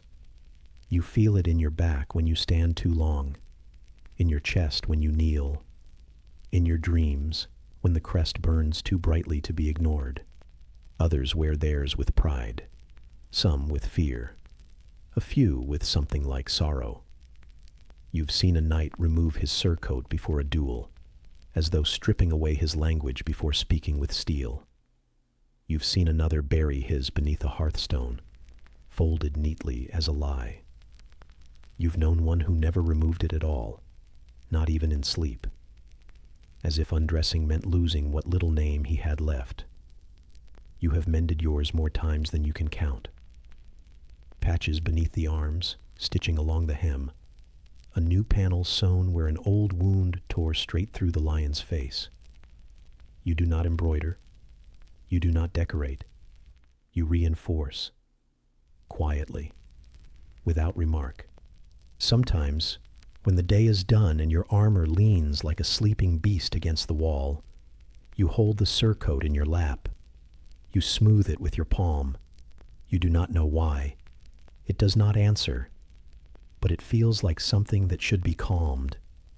It is a strange thing, to wear a symbol so loudly while feeling so small inside, as though the cloth were always larger than the man, as though it demanded more than you had to give. On some days, you wear it well. On others, it wears you. Even the youngest squires know to respect the cloth. They speak of crests as though they were spells. They memorize the beasts, the colors, the flourishes. They quiz one another in whispers during night duty, pointing at banners and whispering meanings with mouths full of yawn. You did the same once, back before you truly understood what it meant to ride under a name that isn't entirely your own. Before you learned that wearing pride on your chest doesn't keep the cold from your ribs. Before you knew how many brothers fall beside the same banner without ever being remembered by it. A knight's heraldry is not just fabric. It is a name that continues when your body does not. It is a boast you must live up to, even when your knees tremble and your sword arm falters. It is a contract with the world, stitched in colors that fade slower than the truth. Tonight, you fold it carefully. The fire has dimmed, and the coals do not crackle anymore. You place the surcoat by your sleeping mat, close, but not too close, as if it too needs rest, as if it might dream of brighter halls and cleaner thread. Outside, something breathes, the wind or the wall or some old creature of dusk. Inside, your eyes blur at the edge of exhaustion, and your fingertips still carry the faint scratch of linen thread. You feel the pull of sleep like a tide, slow, reluctant, inevitable. And beside you, the symbol waits, silent, heavy, honest. It says everything you cannot. And then, like a banner slowly furling in the hush of night, the silence wraps around you, gentle, frayed, and filled with the colors of forgetting. The cloth still smells faintly of wood smoke and worn leather, folded at your feet like a memory that has waited too long to be remembered. You have not yet lifted your armor from the rack, but the weight of it is already in your shoulders. Outside, the air is not quiet, not in the way you're used to, but swollen with something loud and rising, a kind of anticipation that smells of sweat and horsehair and the faint sweetness of mead. Tournaments are different, not softer, not safer, just different. You step slowly into the noise, like a man wading into a river with no intention of swimming. The sound is not a wall, it's a tide, crashing in waves, pulling at you. A cheer here, a trumpet there, a thud of hooves against packed earth that shakes in your ribs before you hear it in your ears. Bells chime with no pattern. Hammers ring against makeshift anvils. There are children shouting for names they cannot pronounce. There are men who've drunk too early, and women who laugh too sharply, and squires who run like the wind is chasing them. Everything is louder than it needs to be. You pass through tents like bright teeth in a crooked smile, each one stitched with pride and polished with borrowed gold. Heraldry flaps from makeshift poles, painted shields lean against barrels, and all around you, the dance of performance dressed as pageantry. It is not war, but it wears the same boots. Your armor is more polished than usual. You've wiped the worst of the rust from the joints and pretended the scratches were decorative. You've tightened the straps that normally sag by evening. Your horse has been brushed more times than fed. Even the dirt beneath your boots feels arranged, as though the chaos of the day must at least pretend to be beautiful. They come here to see nights become stories, to watch men crash into each other for sport, for glory, for the entertainment of the noble few who sit beneath colored awnings, sipping wine they'll forget by sunset. They don't want blood, not really. Just enough dust, enough noise, enough bruises to believe in legends. You are part of that legend now, even if your knees ache like a farmer's, even if your lance feels heavier than it did the last time, even if your name is barely remembered and mispronounced when it is. The trumpet calls again, long and curling like a thread pulled through fabric. Somewhere near, a man vomits into the straw. Another laughs so hard he cannot breathe. A squire drops a gauntlet and pretends he meant to. You wait. There's a kind of stillness that only comes before movement. Not the quiet of rest, but the pause of breath before a scream. You know it well. You felt it before battles. And you feel it now, dressed not for death, but for performance, still wearing the same steel. When your name is called, it sounds thinner than it should, stretched across the crowd like butter across too much bread. But it's yours, and it pulls you forward. Mounting is harder now. Not just today, lately. The joints don't bend quite right. The thigh doesn't lift like it used to. But your horse waits with that same familiar indifference, his ears flicking at the distant clamor. He does not know it is not war. or he does, and simply does not care. You ride into the lists with your lance held high, though your arm trembles slightly. No one sees it, or they pretend not to. The cheers swell as if they are for you, though you know they are for the idea of you. For the crest, for the show, for the dust that will rise and the thud that will follow. Your opponent is younger. His surcoat still creases in the middle. His armor shines like it has not yet been tested. He nods toward you with something like respect, though it feels more like eagerness. His horse stamps. His squire wrings his hands. When the horn sounds, it is not a roar. It is a shiver. And then you ride. The ground does not move beneath you, but your bones say otherwise. The lance levels with the ease of memory, not strength. The thunder of hooves becomes the heartbeat of the world. The air becomes thinner and thicker all at once. The crowd becomes distant, not quieter, just unreachable, like birds screaming from a faraway shore. Then, the impact. You don't fall. Not this time. But the shock of it blooms through your shoulder, down your back, into your spine. The lance splinters, or his does, or both. You taste metal that isn't blood. You smell wood that isn't burning.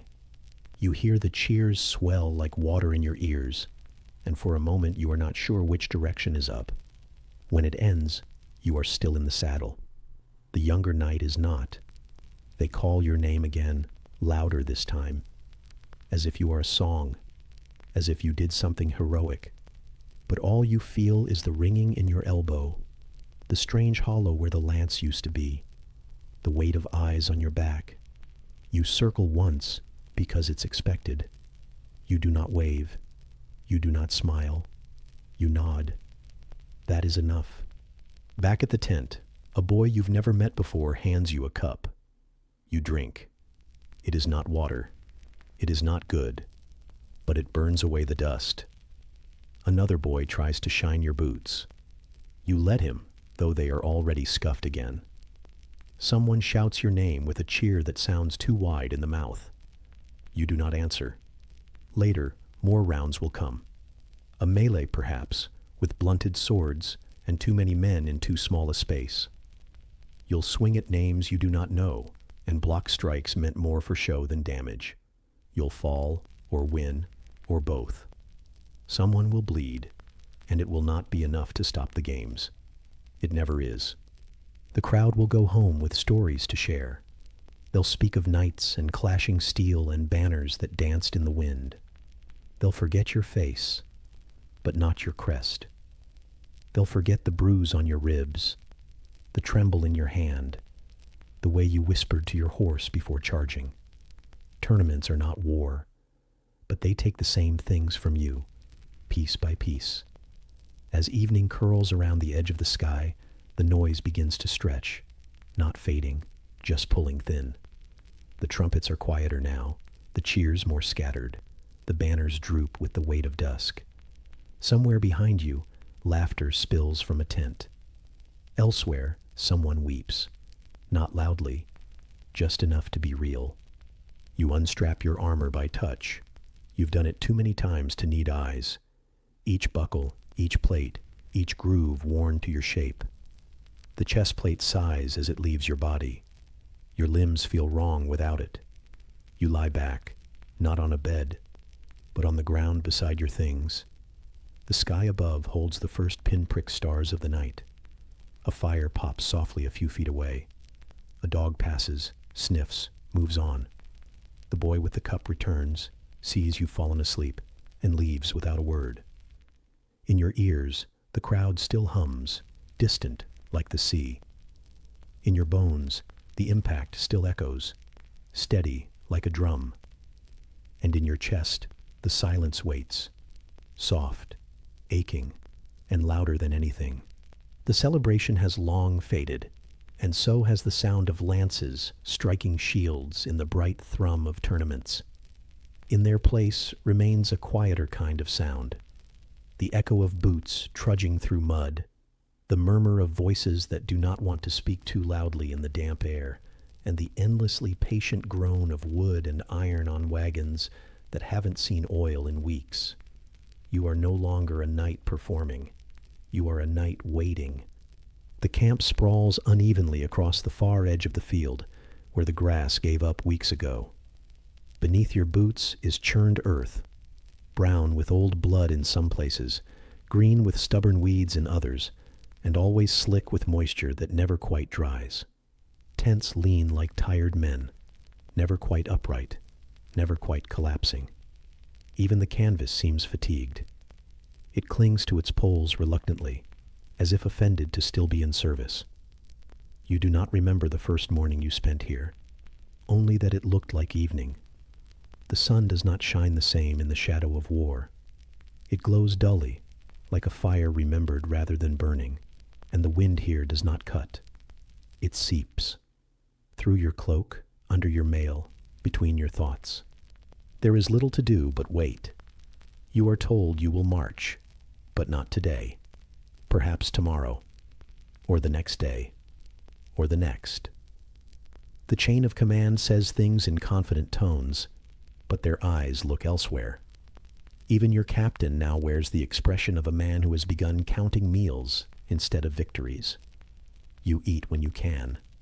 You sit when you can. You dream when your body betrays you into sleep, and those dreams are seldom good. Your armor is never fully removed. Bits stay on out of laziness or fear. No one wants to be caught exposed.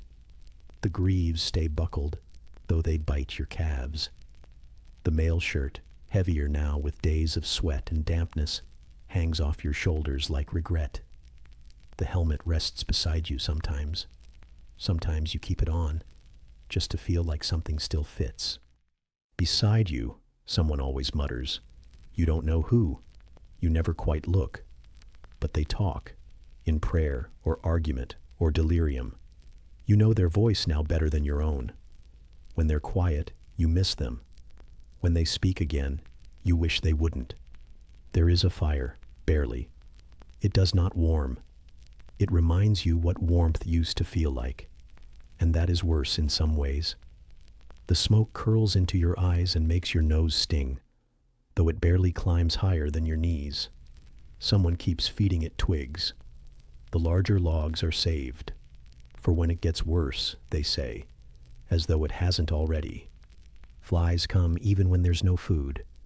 They find the sweat on your neck. They taste the salt of your patience.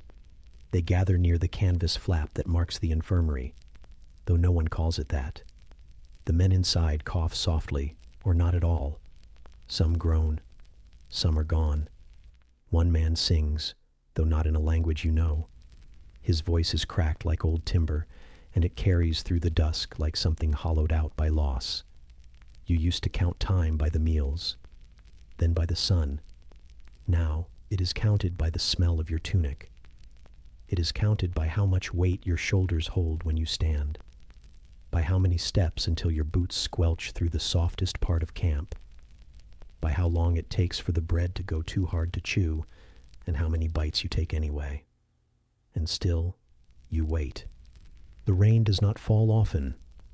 It simply exists all the time in a kind of thick, indecisive mist. It clings to your lashes and dampens your sleeves and makes everything feel half-finished. You've stopped wiping the droplets from your brow. They return too quickly. They are as inevitable as the waiting. The waiting does not end, but it changes shape.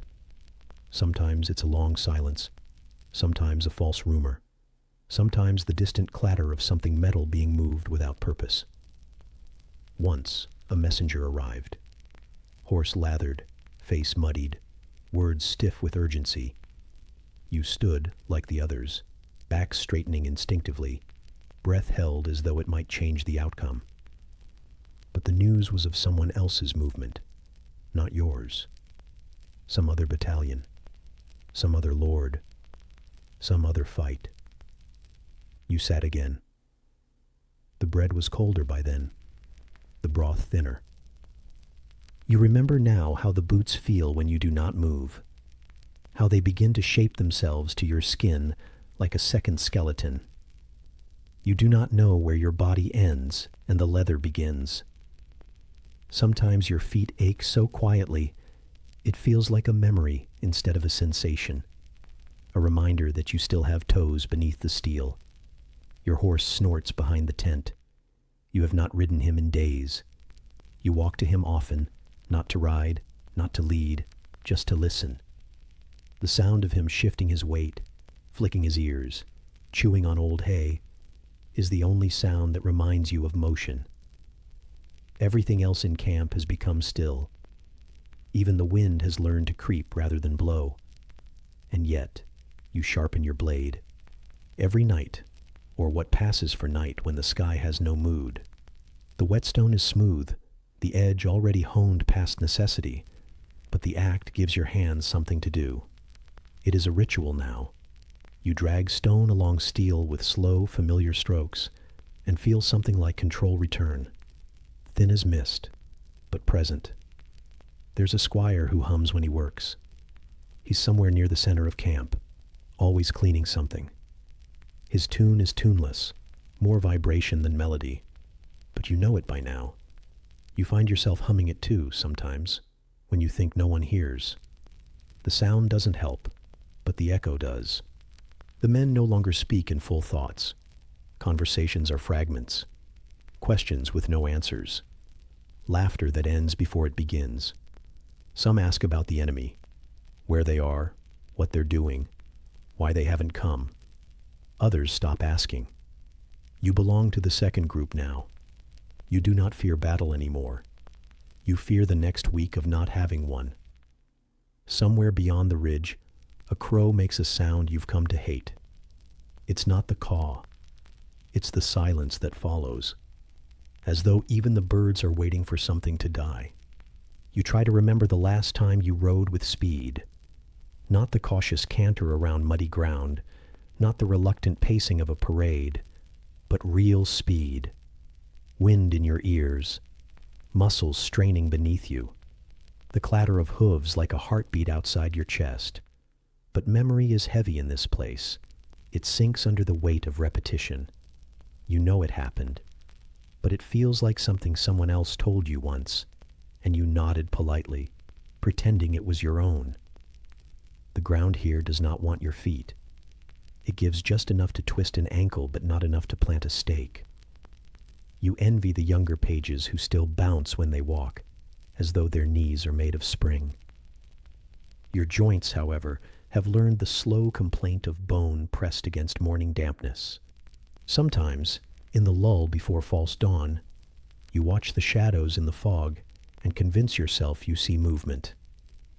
You grip your sword with one hand beneath the blanket, the gesture now automatic, like breathing or sighing. But the shape is always a stump, or a sagging fence post, or a trick of fog. The mind is generous when it is bored. It gives you things to fear so that you feel something other than dull. And yet, despite all this, you stay ready. You do not know why. Pride, perhaps, or duty, or the simple ache of being needed if something ever happens.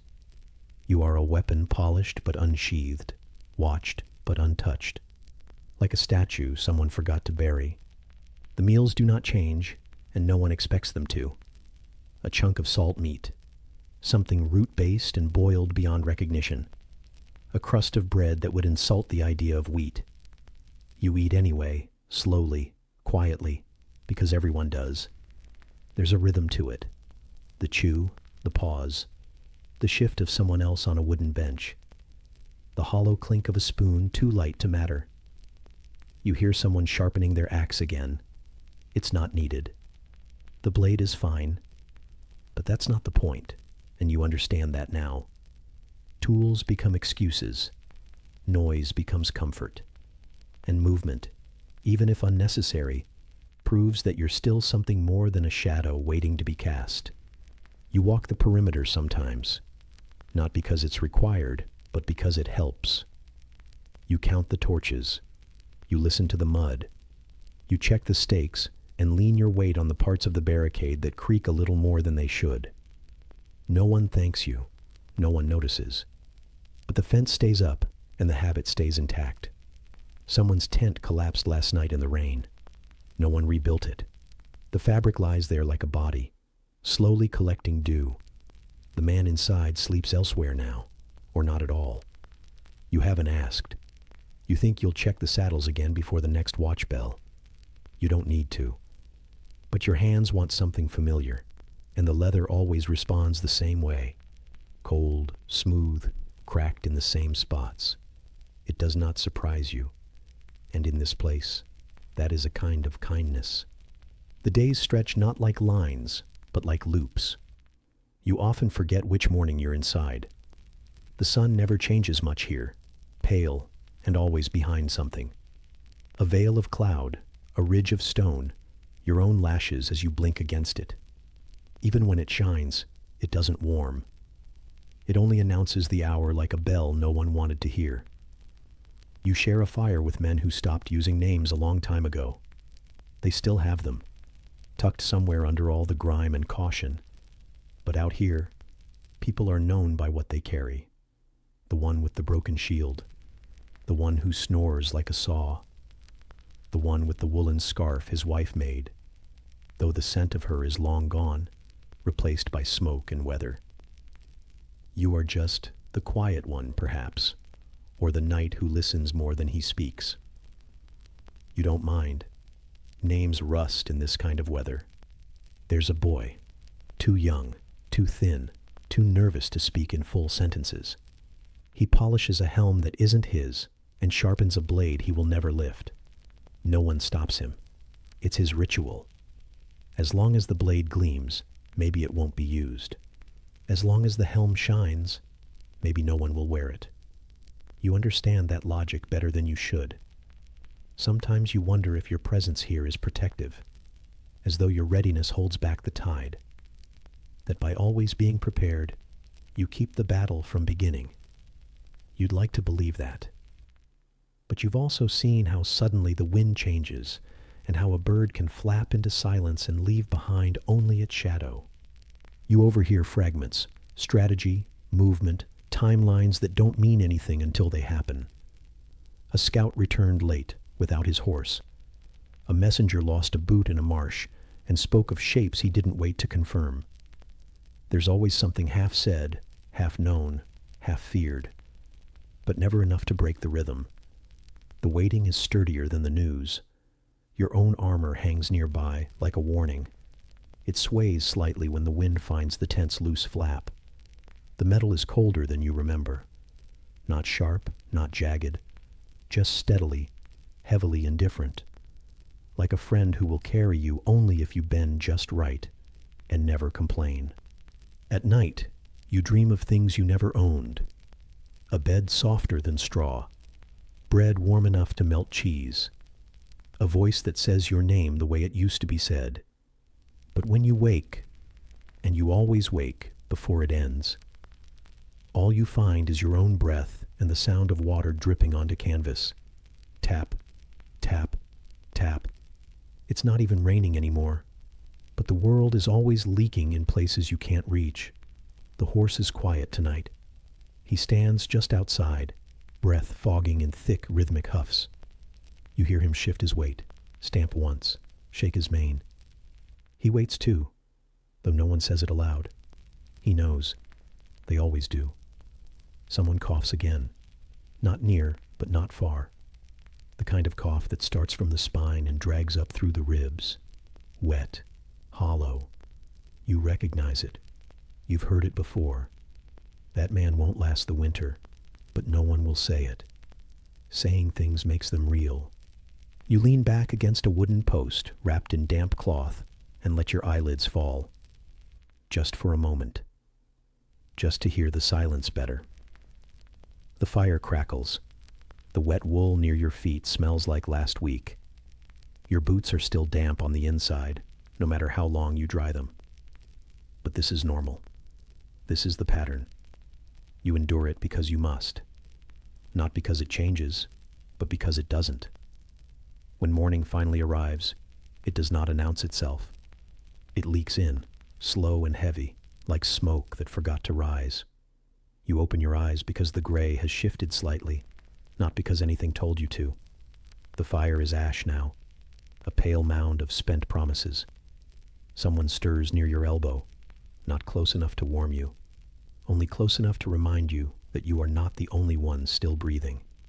You rise slowly, not because you slept well, but because the body moves out of habit now.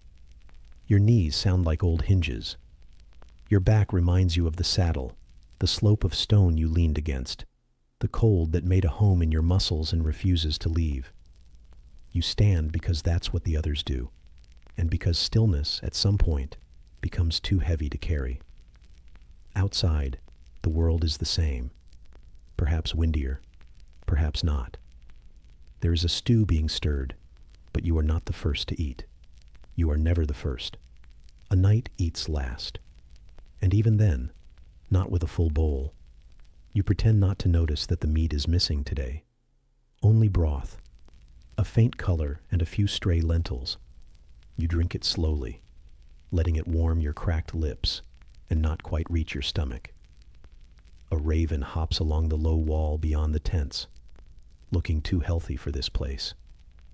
You wonder what it's been eating. You look away before it meets your eye. Armor clinks in the distance, but not with purpose, just shifting, being adjusted, being remembered. No one says, "Today is the day." No one needs to. They've all said it before, and it didn't matter. You find your way to your horse and place your palm flat against his neck. He leans into it, as if to say, "Still here." You nod once, though he doesn't need you to. He already knows. He carries the waiting just as you do, quietly, endlessly, with no reward. Your saddle is slightly damp again. Of course it is. There's always a leak somewhere, a seam that failed. You mount anyway, muscles complaining in that old familiar chorus. You sit not as a warrior, but as a shadow of one. Not because you lack strength, but because no one feels strong after this many mornings of maybe.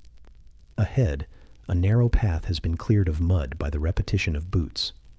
You follow it not because it leads somewhere, but because it doesn't lead away. Around you, others do the same. Not together, not apart, just beside. The silence is heavy with what isn't said. With the 1,000 prayers no one bothers to whisper anymore. With the names of the men who never returned. Not lost in glory, just in time. The waiting is the war. Not the battle, not the charge, not the songs they'll later sing. Those come and go. But this gray, this cold, this dull ache behind your ribs, this is what lasts. This is what no one writes about. Because it doesn't look like heroism. It looks like boredom, fatigue, rot. But it is where the story truly lives. You don't know how many more days will look like this. And you don't ask. That would mean you still hope. Instead, you press your knees lightly to your horse's flanks. He walks forward. So do you. And the camp fades behind you like smoke. Not gone, just settled. A drop of water falls from your helm's rim and lands silently on your glove. It soaks in, vanishes, and is forgotten. Just like the morning. Just like everything else. Just like you. The days stretch longer now, though not in light, only in waiting. The war does not end, but it no longer moves. The clang of steel has quieted into the low rust of anticipation. It is in this silence that you begin to notice the missing pieces, like gaps in a tapestry left by moths. There was once the sound of birds, and now there is not. You had not realized how much they meant until they were gone. Not that they ever sang for you, but they were always there, weren't they? Chirping in the hedges, pecking near the stable doors, vanishing in flutters at the turn of your boot. Even the crows had their place, solemn sentries atop crumbled towers, croaking warnings into wind. But now the sky is mostly quiet, and that is what frightens you most. Not the chill, not the hunger, not the ache in your hip, where the cold has burrowed in like a second sword. It's the quiet. Too clean. Too complete. You sit near the edge of camp, where the smoke trails thinner, where the mud is less churned. The frost here is still white, still new. You watch it glisten on dead grass and think, vaguely, of the crackling crunch it used to make under horse hooves on early morning patrols. That sound is missing now, too. The horses are tied tighter, hooves wrapped in rags. Noise is a risk, your captain said, but it feels like a theft. In the mornings, when you are handed bread so hard it grinds your teeth like millstones, you stare at the trees, waiting, listening. You have grown good at hearing what is not there. No warblers, no rustling wings, no tiny throats testing the dawn. Just wind, just the scrape of breath against your own scarf, pulled tight and still too thin. You do not speak of it, of course. That would be foolish. A knight does not mourn for songbirds. A knight tightens his armor and swallows his hunger like he swallows pride. But you still glance upward toward the branches, as though they might return, as though something soft might survive this place. Once you think you hear one, a soft trill, faint, hopeful, but it is only the whistle of a far-off arrow loosed for practice, or boredom, or both. You do not look to see where it landed. You are already looking somewhere else. Your armor is laid beside you, not on you. It feels wrong to wear it when the only battle is against your own memory. The chest plate glints in the weak sun like a cracked mirror. You remember polishing it once. There had been a page assigned to you then. A boy with crooked teeth who hummed when he worked. He is gone now, either transferred or dead. It hardly matters which. His humming is gone either way. The others have grown quieter too. Conversation has thinned to necessities. A nod, a grunt, a gesture toward the cookpot. Words are too heavy, too warm, too close. And warmth is something you cannot afford to lose. So you keep your silence. You let it settle around you like another cloak. Threadbare, but familiar. You think sometimes of home, or what used to be home. The manor with its crumbling beams and stone floors that kept no heat. The hearth where your mother used to burn rosemary when guests arrived. You remember the scent more than her face. The way it clung to the wool in your sleeves, followed you to bed, to the chapel, to the fields. There were birds there too, swallows in the rafters, sparrows at the sill. You had once called them pests. Now you would trade a week's ration to hear one sing again. It is strange what the soul misses when the world grows thin. Behind you, a kettle spills steam into the air. It curls like breath, then vanishes, like everything else. You do not move to drink. You are not thirsty. You are only thinking of things you did not think to miss. Your fingers twitch in your gloves, stiff from cold and quiet. The leather creaks, the only sound, save for someone's cough far down the line of tents. You imagine it is the same man who sneezed in the dark 3 nights ago. Or was it 4? Time is not a thing here, only moments, repeated, folded over one another like rough blankets. You lean back against a rock that serves as both seat and shield. It digs into your shoulder, but you do not shift. Discomfort is a companion now, old and constant. You wonder if this is what becoming a knight was always meant to be. Not glory, not honor, not grand feasts beneath banners, but sitting in a gray wood, armor off, heart dull, listening for birds that will not come. You close your eyes, just for a breath, maybe 2. The wind rustles a canvas flap nearby. It almost sounds like wings, but not quite. And then it's gone, just like everything else, just like birds, just like the boy who used to hum, just like the voice that used to call your name before sleep.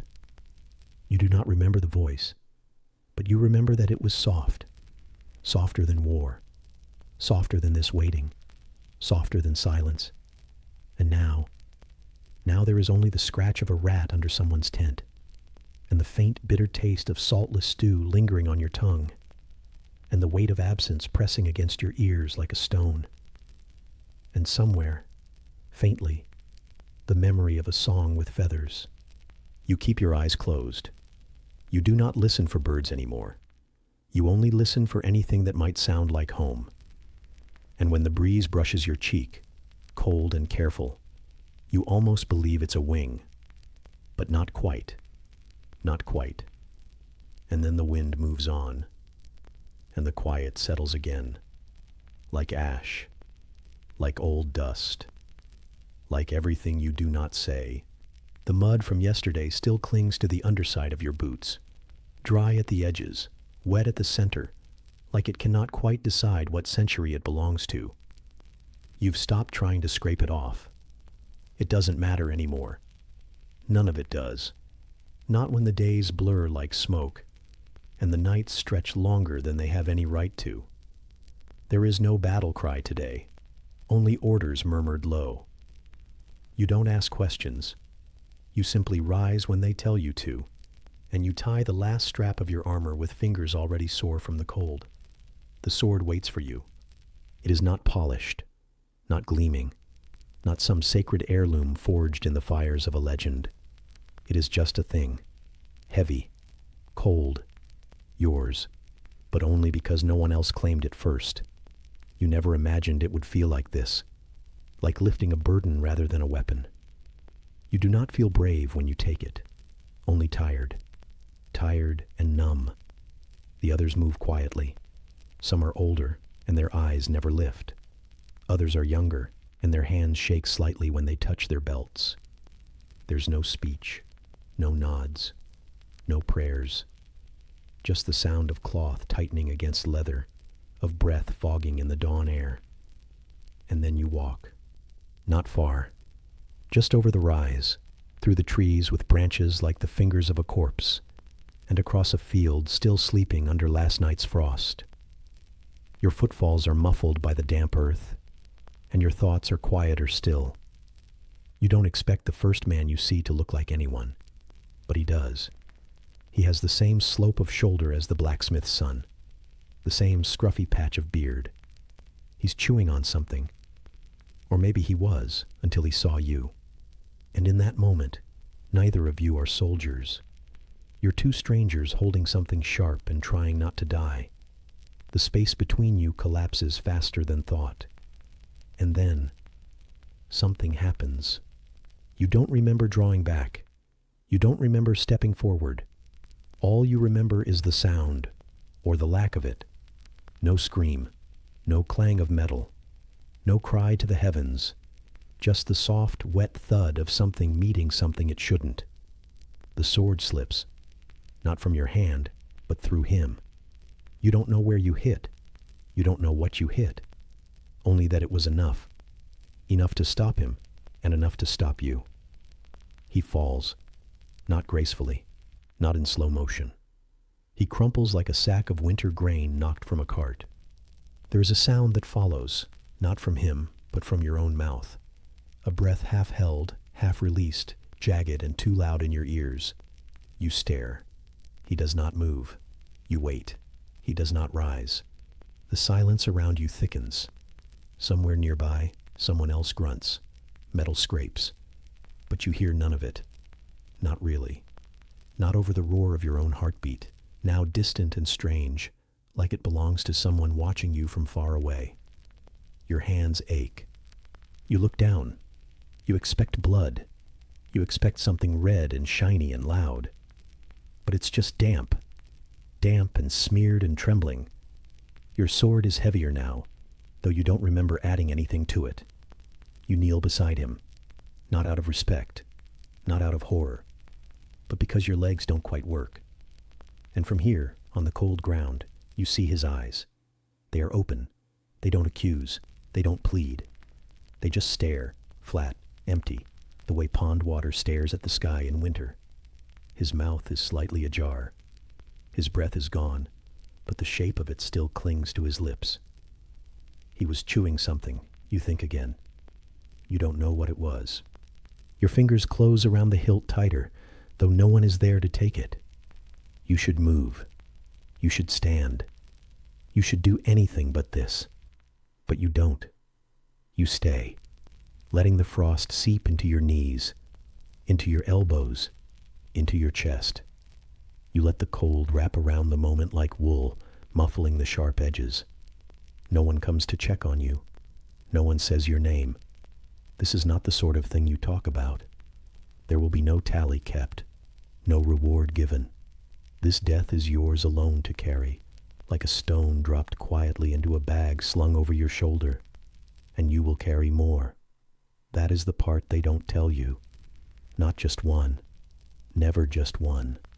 Eventually, your legs remember how to stand. The sword feels like lead. Your breath steams in short bursts. You step back from the body like it's a mistake you made in the dirt, one you cannot undo, one that no one else will bother to notice. When you return to camp, your eyes do not lift. You pass others, some pale, some bloodied, none surprised. A few sit by the fire, scraping mud from boots that will only get muddy again. One man picks at his fingernails with a knife too small to matter. No one asks. No one nods. They've all had their own first time, or soon will. You sit. You hold your hands over the fire. The heat doesn't reach your bones. Later, in the dark, you lie down. The fire pops softly. A cough stirs nearby. Someone breathes too heavily. Someone else whispers a name that does not belong to anyone here. And you lie still, not sleeping, not thinking, just drifting. Back to the weight of the sword, back to the sound of the breath, back to the space between heartbeats, back to the silence. Because that's what it was. Not glorious, not tragic, just quiet. The first time you kill is very quiet, and it never leaves you, even when the sound does. Somewhere beyond the edge of your hearing, a rat skitters beneath the straw. The goat shifts its weight near the wall and lets out a breath like judgment. The wind lifts the flap of the tent. The night sighs and closes around you. And so you sleep, if it can be called that, in the hush left behind by the first of many that will never feel like the last. The cold still lives in your armor, even when you are not wearing it. It clings to the buckles and joints like a curse, seeps into the leather straps, and refuses to let go. And though your body has adjusted, dulled itself to the daily bite of damp wool and chilled iron, your mind still recoils, especially on quiet days, especially on days like this. The camp is quieter than usual, not peaceful, never peaceful, but slower, more subdued, like even the wind has grown tired of moving. You sit near a dying fire, one leg stretched toward the last embers, the other bent beneath you, trying not to think about the dull ache in your knees or the way the smoke curls upward in thin, reluctant threads. You're not sure what day it is, or if it matters. The passing of time feels arbitrary now, a procession of sunrises and trudging boots and half-slept nights. What matters, what always matters, is the waiting. And today, you are waiting for something even slower than peace. You are waiting for a letter. No one tells you when they'll come, or if they'll come. A rider might appear tomorrow, or next week, or never again. He might carry names. He might carry nothing at all. He might ride past without stopping if the roads were too muddy or the sky too cruel. But still, you wait. You think of parchment, of ink scratched across rough fibers by a hand that has not held a sword. You imagine the curve of the letters, the slant of the words, the pressure of a pen held by someone whose fingers are not calloused by rains or scarred by blade edges. Sometimes you forget what her handwriting looked like. That frightens you more than wounds do. You glance up as a cough ripples through the camp. A man farther down the line adjusts his blanket. A spoon clinks against an empty bowl. There is no conversation, no laughter. Only the soft sounds of men too tired to fill the silence. You pull your cloak tighter. They used to arrive folded with a wax seal. Red, always red, though the color faded quickly in the damp. The seal would crack when you opened it, little flakes falling like autumn leaves to the ground. You'd always try to catch them, You never succeeded. One letter had arrived with a pressed flower inside. Blue, wilted, still holding the shape of the thumb that tucked it there. You had stared at that petal longer than you had read the words. Another letter had been written by someone else, a neighbor. Kind, careful handwriting that didn't disguise the truth. He was old. He had died. She had lit a candle. The children had asked about you. She hadn't known what to say. You folded that one slowly. And then there was silence. You are not owed a letter. No one is. But still, you wait. Because the alternative is forgetting, and forgetting feels worse than pain. Pain is sharp and bright and familiar, but forgetting is like fog. You don't notice it at first, until the landmarks of yourself begin to vanish. So you keep watch. The horizon does not change. Not yet. Beside you, someone mutters in their sleep. A name, maybe, or a prayer. It curls up into the gray sky like smoke from a wet branch, shapeless, searching. A rat noses through the ashes near the edge of the fire, and you do not bother to shoo it away. It will find what it needs, or it won't. Like you. The man across from you fingers a strip of parchment over and over, though the ink on it has long since faded. He doesn't read it anymore, just holds it, like it might remind his hand what it was like to be touched. You do not ask. You pull your satchel closer and open the flap. Nothing new, just the old ones. Carefully folded, gently creased, edges soft from repetition. You unfold the top one. The flower is gone now, crumbled to dust months ago, but you still remember where it once was. The words blur. Not from tears. You've gone dry like an unused well, but from time and smoke and the way your eyes just don't focus like they used to. A rider appears only once every while. When he does come, there is no ceremony, no trumpet, no cheer. Just a man on a limping horse, bearing a leather pouch and a look that says he has seen too much mud and not enough kindness. Everyone gathers loosely, not in a crowd. Crowds are for markets and miracles, but in an orbit, close enough to see, far enough to manage disappointment without witness. He calls names, not yours, not yet. He hands out parchment, some wrapped, some bare, some addressed with care, others with only first names or misspellings that still manage to find their mark. And then, maybe, your name. Maybe.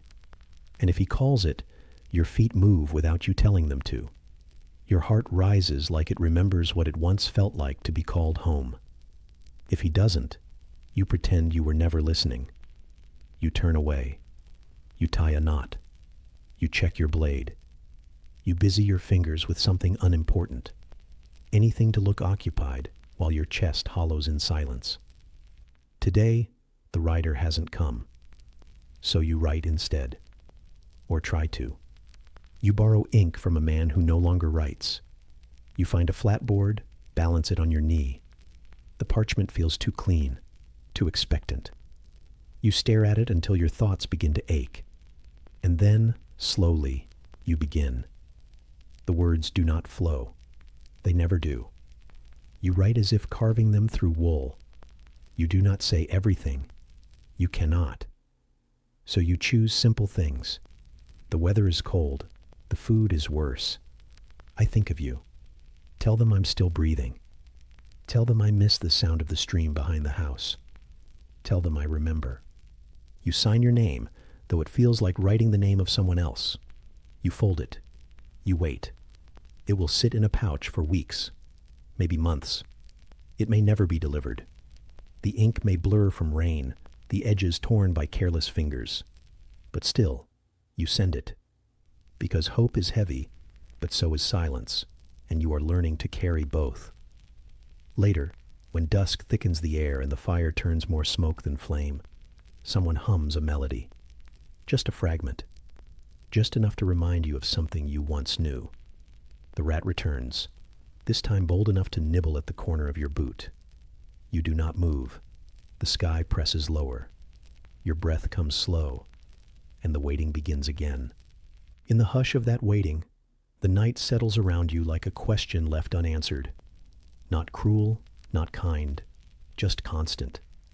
And in that silence, you imagine your name on a scrap of parchment folded carefully by hands that still remember what warmth feels like. It is enough. Not joy, not comfort, but enough to wait another day. And so, with the sky curling into dark, you close your eyes to the sound of nothing arriving. And still, you wait. You hadn't noticed when it began, not truly. The world had already been gray for days, and the sky had lingered in a perpetual scowl, like an old man deciding whether or not to spit. And then it did. Not all at once. Just a hesitant tapping on the roof of your tent, like fingers trying to remember a forgotten rhythm. At first it was manageable. A damp collar, a drop clinging to the edge of your nose, a quiet complaint from your boots. But then the rhythm deepened, steadied, and refused to stop. You are not sure how many days it has lasted. It could be 2. It could be 10. Time collapses under the weight of water. You do not fight it. There is no sword for this. The rain becomes part of you, part of everything. It threads into your cloak, slicks your skin beneath your armor, soaks through wool until every step squelches with the sound of surrender. It is not a storm. Storms have drama, purpose, endings. This is not like that. This is a quiet siege, a slow drowning, a presence that never raises its voice because it knows it does not have to. The earth beneath your feet is not earth anymore. It is memory, of dirt, of solidness. Now it is soup, and your boots disappear into it like stones dropped in a bog. You do not try to keep dry. That hope left days ago. And yet, you move, because you must. Your duties have not been washed away, even if the camp has. Ropes sag. Tents collapse into fabric puddles. The fire is a joke no one laughs at anymore. Smoke curling from damp logs like ghosts too weary to haunt. Bread turns to sponge. Straw turns to rot. The latrine becomes a guessing game you always lose. Someone's blanket disintegrated last night. Not tore, simply gave up. Became threads and mildew in their sleep. You remember when rain meant something else. The scent of it on the windowsill back home. The way it softened the garden soil, and the hens would blink up at the sky like it was a surprise every time. Your mother's hands wiping the sill. The way the dog would sulk under the table, pretending it was a siege. Now it is a siege. But the enemy wears no colors, leaves no wounds, just waits and drips. Armor does not rust all at once. It begins with the straps. The damp creeps into the stitching first, loosening, warping, then seeping into the seams. Then the buckles turn red. Then the hinges complain. Then the smell. The sharp, sour scent of metal in decay. Not loud, not aggressive. Just persistent. You oil it. Or try to. But the oil mixes with water. It runs. It slips. And so you accept it. That everything you carry will betray you eventually. Especially the things you trust most. The horses hate it even more than you do. Their hooves sink, and they whinny without meaning to. Their backs are never dry. Their saddles squelch when you lift them. They are restless, unsure where the sky ends and their patience begins. One of them tried to lie down in the night and couldn't get back up. It stared at the gray above with the flat look of something that has forgotten how to hope. You understand. There are no mirrors here, but you have imagined your face. You know the shape of exhaustion it wears now. The damp hair that clings like seaweed. The skin that peels in places it shouldn't. The faint mildew blooming near your collarbone. You are no longer afraid of it, only curious what version of yourself the rain will leave behind. The squires fare worse. They are younger, more desperate for warmth, less practiced in misery. One of them tried to laugh yesterday. The sound came out brittle, like bark splitting in the wet. No one joined in. It wasn't cruel, just tired. There is a rat who has taken to sleeping near your pack. You used to chase it off. You don't anymore. It brings no harm, only company. And sometimes, in the rare stillness of pre-dawn, you swear it sighs. The goats on the far side of camp are clever. They find the driest places and guard them like kings. You envy them. They smell worse than the squires, but they have a wisdom about them, the kind born from low expectations. Rain blurs everything. The horizon melts into the soil. The edges of tents sag like they're ashamed of their own outlines.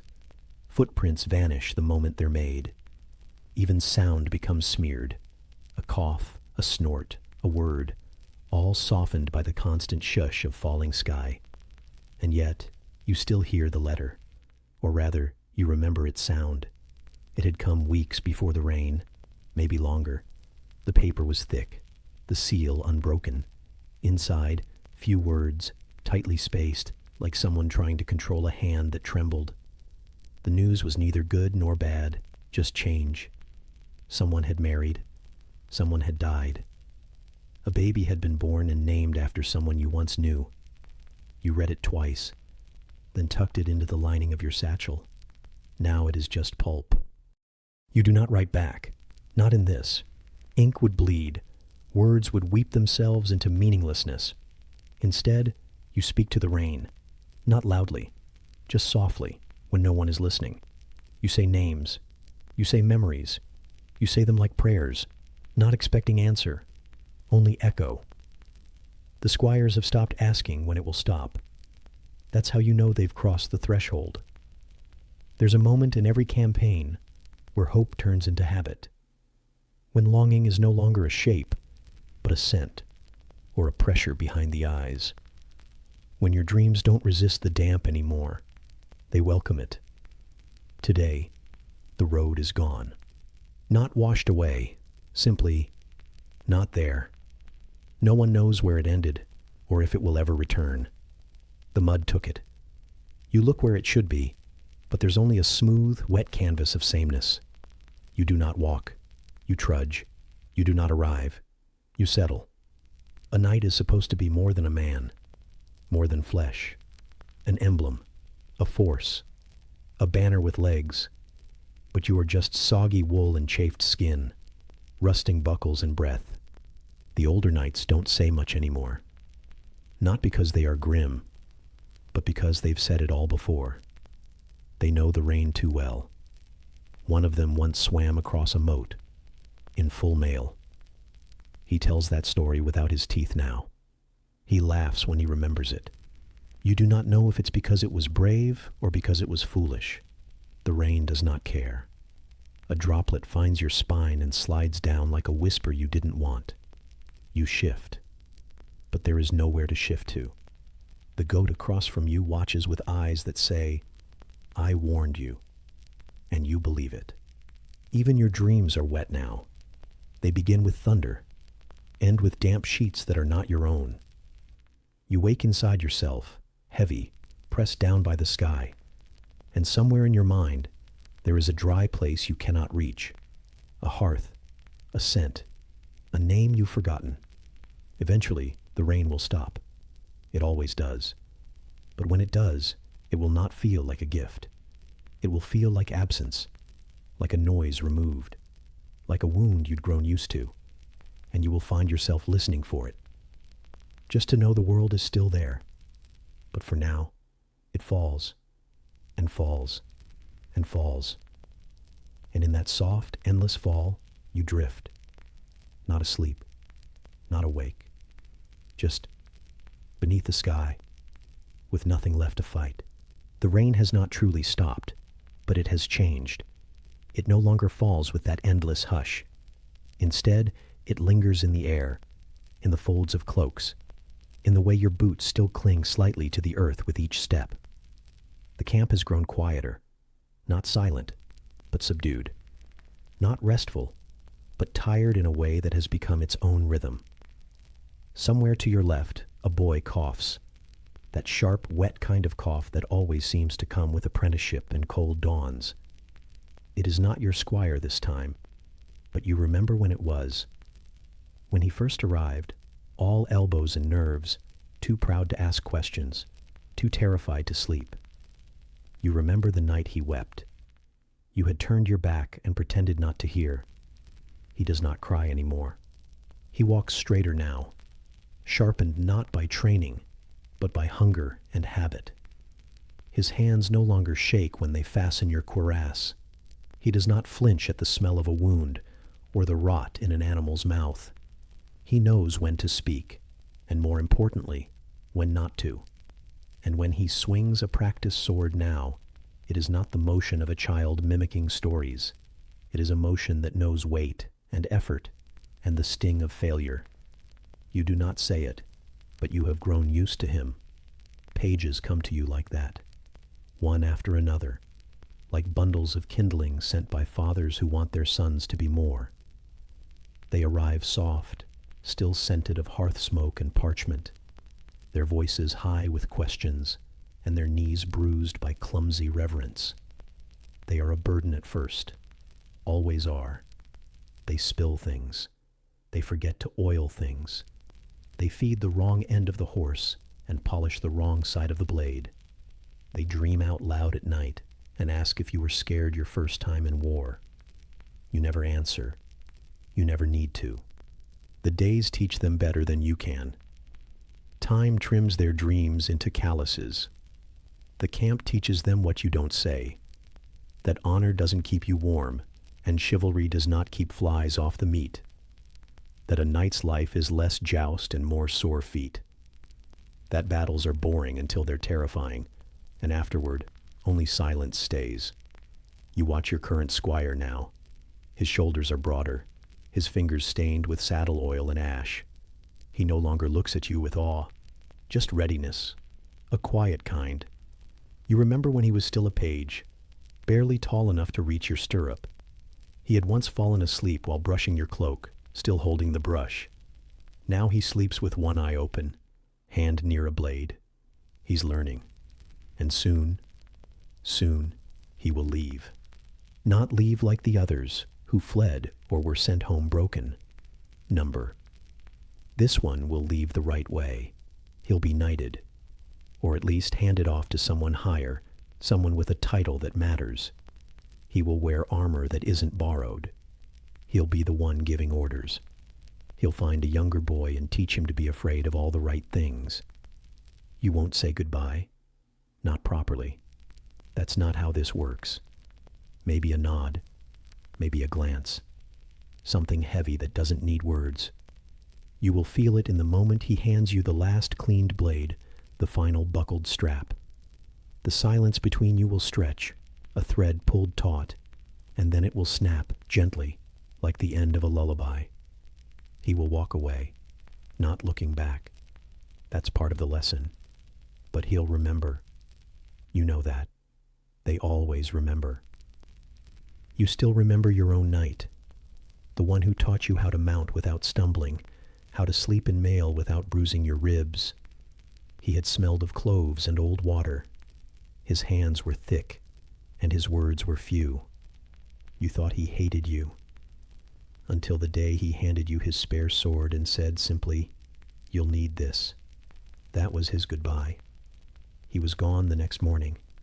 Sometimes when you clean your own blade, you think you see his reflection. Just for a moment. Then it's gone. Like everything else. The boy who coughs again is not yours, but he's someone's, and he will become someone else's soon enough. The world doesn't stop just because you're tired. The camp has shrunk lately. Fewer fires, fewer boots. War does that, not all at once, but in pieces. People vanish, some to wounds, some to glory. Some simply wander off and do not come back. You used to try to remember each name, each face. Now you only remember gestures, the way one of them stirred stew with his knife, the way another always sang to the horses, the one who mumbled prayers before sleep. Their faces blur, but the sounds linger. The sounds always stay. You look at your squire now and wonder how he will remember you. Probably not by your face. Time will smudge that away. But maybe the way you held your sword, or the way you snorted when the meat was too tough, or the way you whispered to your horse before every battle. Not words of courage, but apology. He's watching you now, waiting for your nod. You give it. He moves. Not quickly, but smoothly, like someone who knows the rhythm, who has stopped asking why and started understanding when. That's when you know he is ready, or as ready as anyone can be for a life that chips away at you until only steel and silence remain. You miss some of them more than you expected. The pages who tripped over their own feet, the ones who asked too many questions, the ones who smiled too easily. Most of them are gone now, one way or another. You still have a ribbon, one of them tied around your saddle. It's faded to the color of old smoke and frayed at both ends. You tell yourself you keep it because it keeps the saddle from sliding. But you know that's not the reason. There's a goat just beyond the cooking pit, staring again, always watching. It seems to know the cycle. Pages become squires, squires become knights, knights become quiet, and quiet becomes everything. The rain has begun again. Not hard, just enough to blur the lines of the tents, to make the mud seem deeper, to carry the sound of a single cough farther than it should go. The boy's silhouette fades behind a flap of canvas. Your squire is beside you, silent, holding your gloves out, palms up. You take them. He does not speak. Neither do you. There is nothing to say that time will not say better.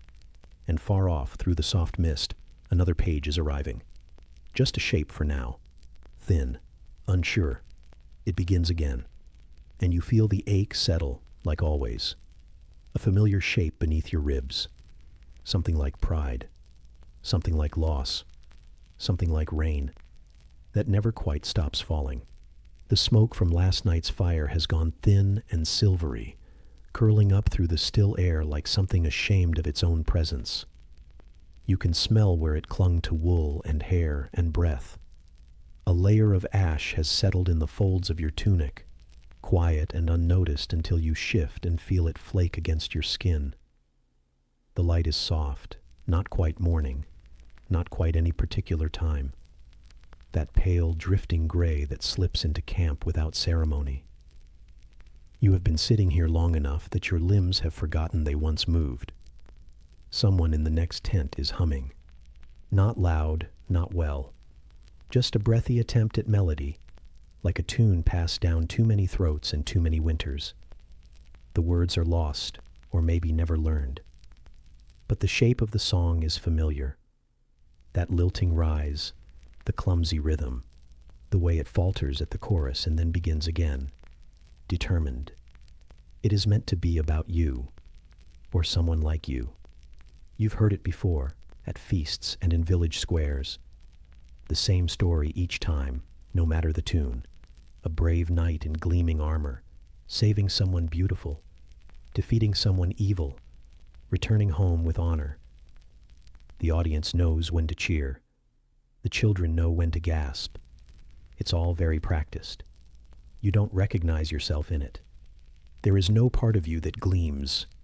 Not anymore.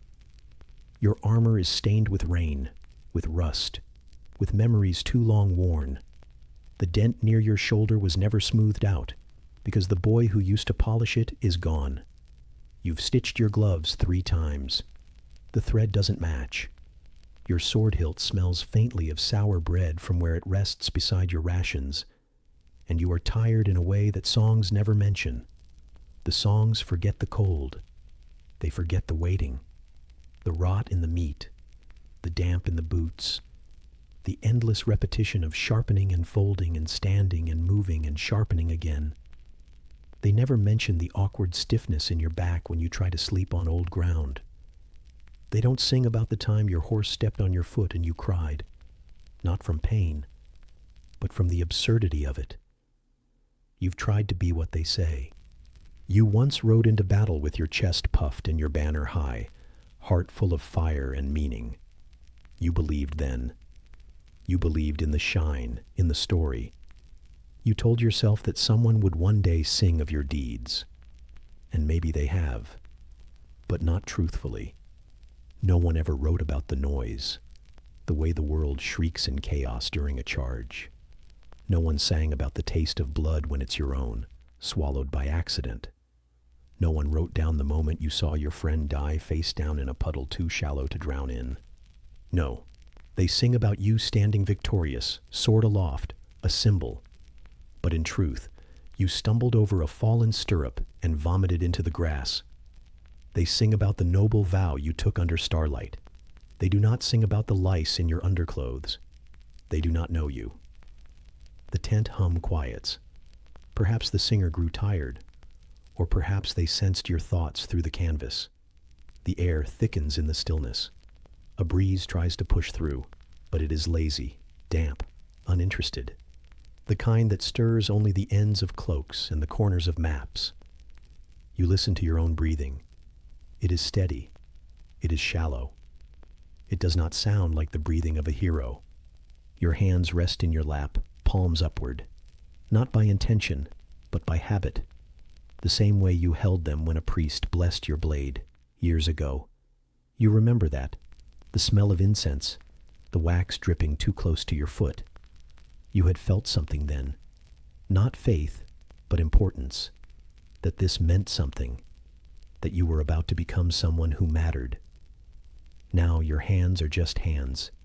One knuckle is swollen. The skin between your thumb and forefinger is cracked from the leather strap. A fly lands on your wrist and is too quick for your reaction. Your squire enters without speaking. He has learned your silence, matches it like shadow to body. He sets down the water basin, nods, then steps out again. You don't remember teaching him that. But he learned. You wash. The water is cold, always. Your fingers fumble over your face, as if surprised to find it still yours. The scar near your jaw itches, not from healing but from age. The songs don't talk about the way wounds linger. They always heal perfectly in verses. There's a tear in your tunic you hadn't noticed.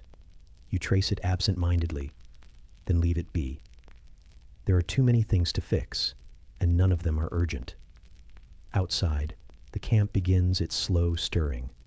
Boots over gravel. A horse nickering at nothing. Someone coughing. Always someone coughing. A pot is stirred too loudly. A sword is dropped. The world doesn't care about poetry here. And yet, the bards still arrive sometimes. They come on feast days, wrapped in colors too clean for travel, with smiles too practiced. They ask questions with eager quills and write answers before you give them. They want to know about glory, about valor, about the turning point in the great battle. You tell them the turning point was mud, that the enemy slipped first. They laugh. They do not write that down. Sometimes they ask for names. Who was the bravest? Who saved whom? You never say your name. You say someone else's, someone already dead. It's easier that way. The songs will sing of him. And maybe in that falsehood, he lives a little longer. You step outside. The sun is not visible, but the day has declared itself anyway. There is work to do. Always is. The kind of work no one rhymes about. Checking straps, mending reins. Listening to the dull stories of men who no longer believe them. Pretending the stew tastes better than it does. Your squire is cleaning the bridle. He is humming the same song. You say nothing. Let him have it. Let the lie stay warm in his throat, at least a little longer. You remember when you believed it too. There is a moment, just before evening, when the sky colors itself with something almost beautiful. You see it now, stretching across the torn cloth above the tents, a smear of orange and gray, like bruised fruit. For a moment, it feels like music. Not the kind with words. The kind that just exists. Like the way snow falls. Or the way some people leave without sound. And maybe that's your song. The one they won't sing. The one that simply happens. A slow verse, trudging through mud and time. No chorus. Just repetition. You sit again, the same place as this morning. The fire is only coals now. You're not what the songs say, but you're still here, and that counts for something. Even if no one ever rhymes about it, even if the music ends in silence, even if the last verse is only breath, and the fire hissing gently as the night comes in. The fire has gone out again, but no one bothers to relight it. There's no ceremony to the ending of the day, only a soft, yawning silence that seems to stretch beyond the walls of your tent and into the hollow sky above.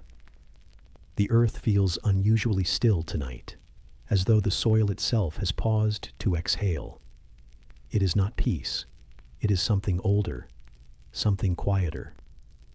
Your hands are stiff, and the leather grips beneath your fingers feel like they've fused to your skin. You hold them there for a moment longer than needed, just letting the weight of the gauntlets rest against your knees. Then slowly, with the reverence one usually saves for relics or bones, you begin to loosen the bindings. It is not a quick process. It is never a quick process. The songs never mention this part. They leap from glory to rest with nothing in between. No song speaks of how armor pinches after a long march, or how it creaks when you try to sit, or how it smells by the third week. You feel the sweat dried in every seam. You feel the outline of every bruise your body has memorized beneath the plates, one buckle at a time, each loop familiar, each knot more stubborn than you remember. The air brushes your wrists, bare now, and it feels too cold, too sudden, too unkind, as though the world has forgotten you wear skin beneath all this iron. Your squire helps you, wordless and practiced. His presence is soft, like a shadow that has grown hands. You hear the subtle intake of his breath as he lifts the shoulder piece. Feel the slight tug as he loosens the straps beneath your arms. His fingers are gentler now than they were when he was new. You never asked him to be, but he learned. Piece by piece, the armor lays itself down. Breastplate, greaves, vambrace, spalder, the language of your body, made metal, now becoming still. The weight leaves you slowly, not all at once. It never does. Some part of it stays, in the ache of your joints, in the way your spine stays rigid even after the cuirass is gone. You do not relax. You simply sag. Your tunic beneath is stained and worn, a patch you once meant to replace flaps uselessly near your hip. You don't bother smoothing it. There's no point. The cloth, like everything else, has decided what it will be, and nothing you do will change that now. Your legs feel uneven without the greaves. The ground feels closer, softer, less certain. You lower yourself onto the bench that groans beneath your weight. Not the weight of metal, the weight of having carried it too long. You breathe, and then again. A breeze slips under the tent flap. You smell something distant. Wood smoke, likely from another camp, or a town too far to reach. It reminds you of something. A hearth, a winter long ago, a mother's coat. The memory never finishes arriving. It just lingers at the edge of thought, a warmth you can almost name. You watch your squire lay out the armor on its cloth, the same way he always does, in the same order, the same reverent silence, as though the steel might be listening, as though it could remember how it was worn. There is a dent in the left pauldron you've meant to hammer out for weeks. You don't tell him to fix it. You don't fix it yourself. It's yours now, that dent, like a freckle or a scar, a flaw that has made a home. Your hands rub your knees, a small gesture, restless, human. They don't feel like Knight's hands anymore. They feel like hands, worn, calloused, traced with dirt in the lines that no washing can erase. The dirt has been there so long, it has earned the right to stay. Outside, someone snores, someone coughs, someone sharpens a blade, slowly, without urgency. The scraping sound moves in circles around your thoughts. You don't flinch from it. It is familiar now, like the ticking of time that never quite matters, but never quite stops. The goat, the same one that watches everyone too closely, passes by the tent flap, just a flicker of a shape in the dark. It knows too much. It always has. But tonight, it keeps its secrets. You lean back. The fabric of the tent shifts against your shoulders. A ripple. A breath. The air in here smells like old sweat and oiled leather, like battle that didn't happen, like rain that might. You think of the first time you wore the armor, how proud you stood, how heavy it seemed, how eager you were to prove you could carry it. You remember the itch beneath the mail, the way your neck bled the first time the gorget rubbed too long. You didn't say anything. You just bled and smiled. That's what you thought it meant, to be strong, to endure pain without asking it to stop. You know better now. Pain doesn't ask, it just waits. It lingers longer than enemies. It builds a home in your joints, your tendons, your sleep. The cot behind you beckons, not kindly, just inevitably. You don't lie down yet, not ready. The act of sleeping feels too final, too much like forgetting. You sit in your linen. The armor is off, but it's not gone. It has shaped you, bent your shoulders inward, shortened your step, given you knees that crack before dawn. You carry it even now, invisible, in the way your spine resists softness. And maybe that's the trick no one tells you. The armor never really comes off, not fully. It just stops being visible. The squire coughs once, then retreats into his own corner of the tent. He knows not to say goodnight. He knows better than to break the quiet. You reach down, adjust the blanket on your cot. The straw inside has shifted again. It always does. You never fix it. There is a sound, distant, low. A dog, maybe, or a horn, or a memory. You let it pass through you. The armor is off. You are just a man. A man with joints that ache and fingers that twitch in sleep.